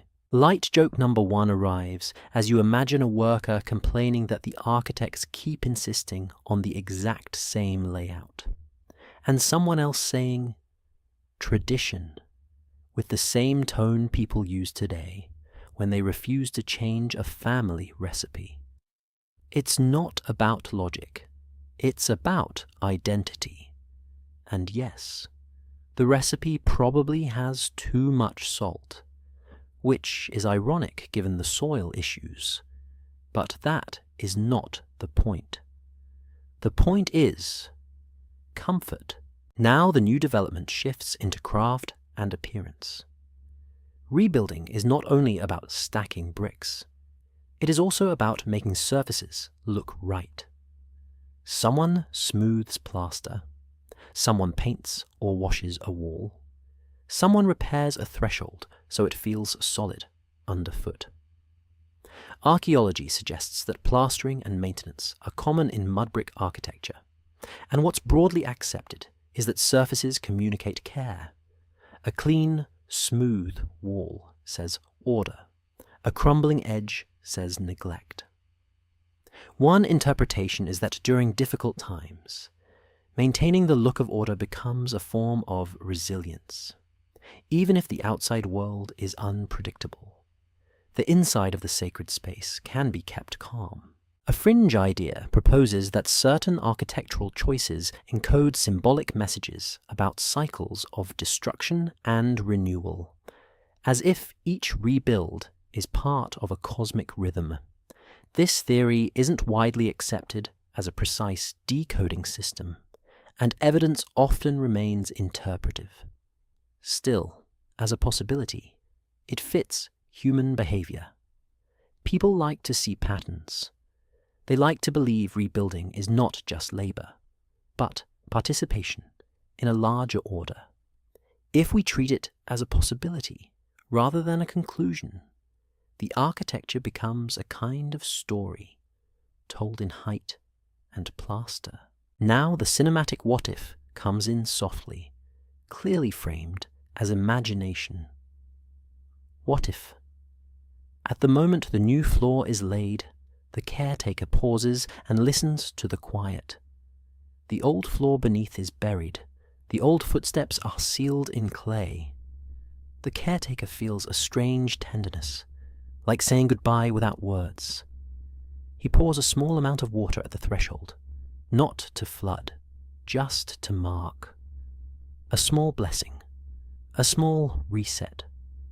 The water darkens the clay for a moment, then disappears as it dries. It's possible that this act is both ritual and grief, a way to honor what was lost without getting stuck there. Light joke number 2 slips in as you imagine someone stepping onto the freshly laid floor too early and leaving a footprint. Everyone looks. The caretaker sighs. The footprint becomes immortalized in the story as the first official mark of the new temple phase. Some poor person becomes famous for stepping in wet clay, which is the ancient equivalent of accidentally replying all to an important message. Everyone remembers. No one lets you forget. Now you shift into a social angle that feels new. Rebuilding requires coordination, and coordination implies decisions about who works, who pays, who benefits. Archaeology suggests that communal labor projects can reflect social organization and authority. One interpretation is that rebuilding the sacred center is also a moment when leadership is reaffirmed.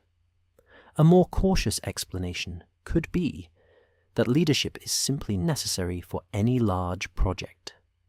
Still, the act of building becomes political in the gentlest sense. It shapes relationships. It sets expectations.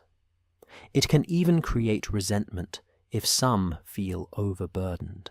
Historians still argue whether the main driver of temple rebuilding intensity is religious devotion, economic centralization, or competition among communities to display status. That debate matters because it adds layers to the layers. A rebuild could be a response to damage. It could also be a statement to neighbors. It could also be a way to keep people busy during hard seasons. Humans multitask their motives. Light joke number 3 arrives as you imagine a leader announcing the rebuild with great solemnity, and someone in the crowd whispering, "Here we go again," not as a complaint, but as a tired acceptance of how life works. You repair, you rebuild, you keep the lamps lit, and you try not to step in wet clay. You let the imagined worksite quiet down. The floor dries, the walls stand, the jars return to their places, the sacred space looks clean again. The evidence we do have points to this cycle of construction creating deep, layered mounds that preserve traces of earlier life beneath later order. One interpretation is that Eridu's temple layers reveal not only crisis, but the human decision to turn crisis into structure. The mystery isn't in what we know, but in what we can't confirm. The private meanings people attach to covering an old floor. The quiet decisions about what to keep visible and what to bury. And as your breathing slows, you let the idea of memory as mortar settle into you. Not heavy, just steady. A calm thought, a warm, earthy thought, like clay in the hands. You arrive at a quiet edge of significance where the story does not end with a bang, but with a soft thinning, like fog lifting from a marsh and leaving the world simpler. What's broadly accepted is that Eridu eventually loses prominence as landscapes and political centers shift in southern Mesopotamia. Archaeology suggests that waterways migrate, economic networks realign, and communities reorganize. And the evidence we do have points to sacred places that can remain meaningful even as they stop being central. Tonight, the new development is the most gentle and the most honest. The crisis the gods could not fix might simply be that no promise, divine or human, can freeze a living landscape in place. You walk through an imagined open space where the wind has more room than it used to. The air tastes dusty, and the light feels wide.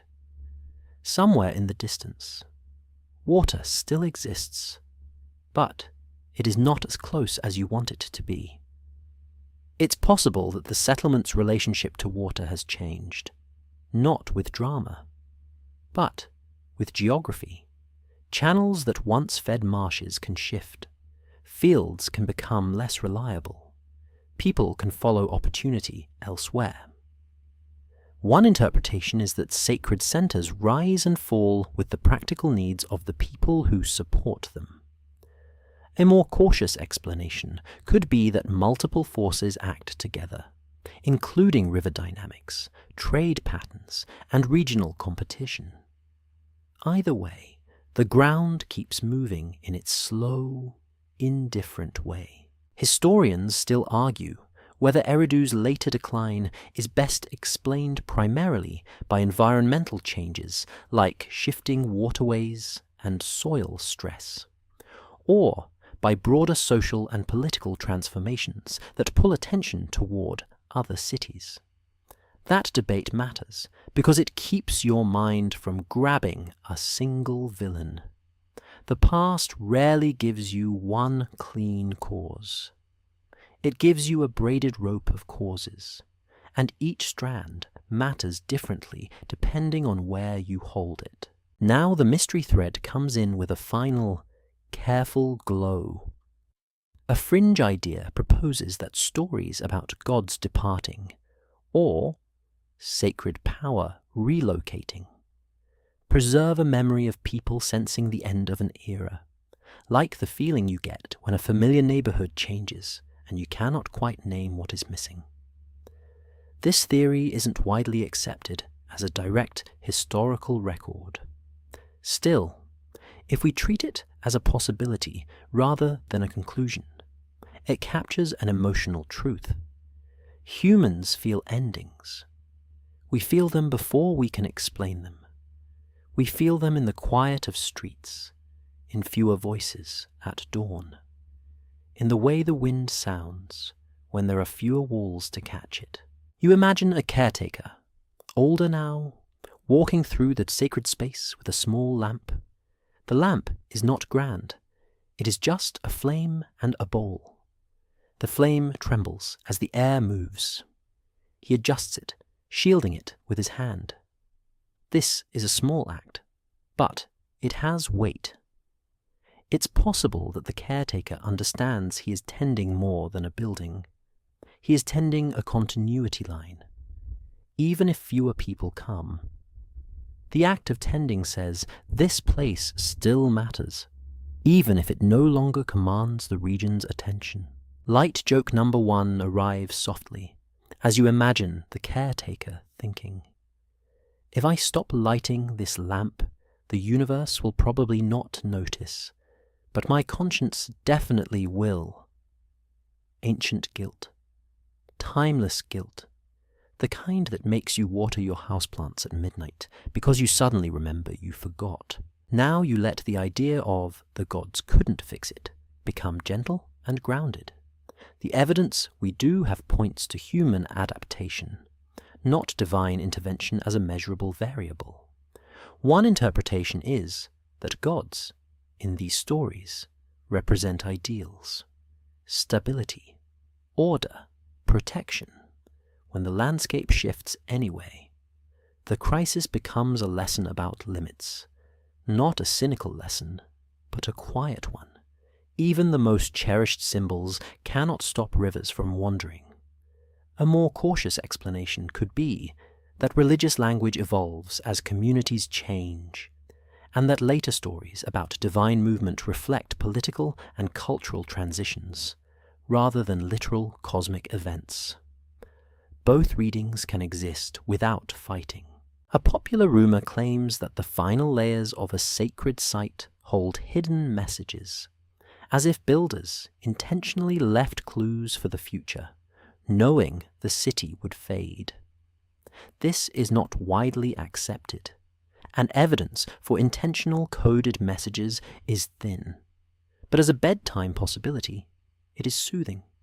If we treat it as a possibility rather than a conclusion, the message might simply be the layers themselves, brick over brick, floor over floor. A quiet statement that people were here, they cared, and they tried. Let me rephrase that more carefully. We're not proving anything tonight. We're following clues. The solid ground is that Eridu's prominence shifts and that its temple sequence records long use and rebuilding. The mist is the idea of a final secret left by deliberate design. That's a possibility, not a certainty. Still, it gives the mind a soft place to rest, the feeling that nothing is entirely lost. Now you allow one more cinematic what if, calm and clearly framed as imagination. What if, on a very ordinary morning, the caretaker steps outside and notices the marsh birds are farther away. The air is drier. The reeds look thinner. He listens for the familiar gurgle of water in a channel and hears only wind. He does not panic.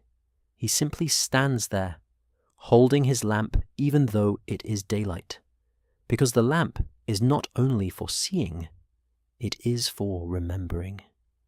In that moment, the gods are not absent. They are the shape of his hope, and hope is quieter when the world is changing. Light joke number 2 slips in as you imagine a younger helper asking, "Why are we carrying a lamp in daylight?" And the caretaker replying, "Because tradition," with that classic universal tone that ends all debates. The helper nods, because it is easier than arguing, and because some arguments are too big for breakfast. Now the story's final new development is the simplest. People leave, or they shift their focus, or they reorganize. The temple becomes less busy. Maintenance becomes less frequent. The sacred space remains, but it becomes more like a memory than a machine. Archaeology suggests that when activity declines at a site, traces can become thinner, repairs less careful, debris left where it falls. What's broadly accepted is that this is not a moral failure. It is a pattern of human geography. People follow water, trade, safety, and opportunity. A fringe idea proposes that the crisis was a kind of cosmic contract, breaking, as if humans had once been promised perfect balance, and then discovered balance is always temporary.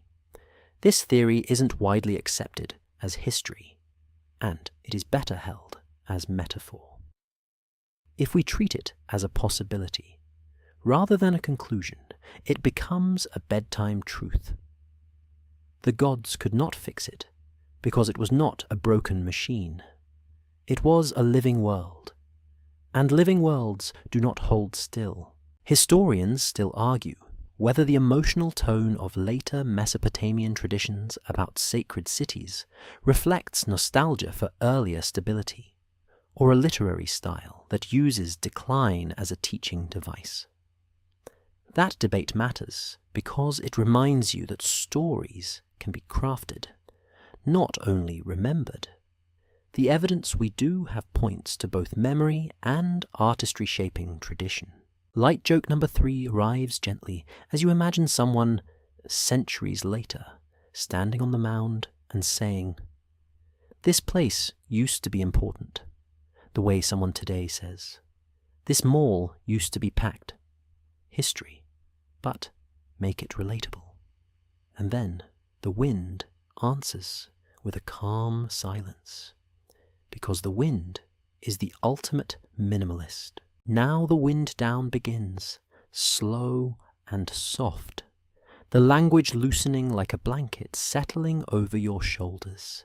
You let your attention drift to the simplest sensory details, the way the air cools as night deepens, the way a single lamp flame, real or imagined, can make the dark feel less empty. The way clay holds warmth for a while, then slowly gives it back to the night. You imagine the mound resting under starlight, not demanding anything, not proving anything, just being. Some parts are documented, some are interpretation, and some are gentle imagination. The documented part is that people build here, rebuild here, and leave layers that can be studied. The interpreted part is what those layers might say about pressure, adaptation, and shifting landscapes. The imagined part is the caretaker with the lamp, the quiet prayers, the feeling that the world is changing, and you are trying to stay kind inside it. You breathe in, and the breath feels like cool night air moving through reeds. You breathe out, and the breath feels like warm clay settling into shape. You do not need to solve the puzzle tonight. The mystery isn't in what we know, but in what we can't confirm. And that is okay. It can be calming to admit uncertainty, to let questions be questions, to let history be a wide, quiet river, rather than a tight knot. As you soften towards sleep, you can picture Eridu not as ruins, but as a gentle idea, a place where humans tried, again and again, to make meaning sturdy enough to stand in a shifting world. A place where the crisis was not only water or salt or politics, but the simple reality that nothing stays fixed forever. And still, they built. Still, they lit lamps. Still, they shared bread, carried water, told stories, and looked up at the same sky you can imagine now above your own room. So let the lamp grow dim in your mind. Let the wind become a soft hush. Let the marsh lights, real or imagined, fade into a calm darkness that does not threaten you, only holds you. Your body is safe in bed. Your breathing is steady. The story can rest now, and so can you. End of script. Sweet dreams.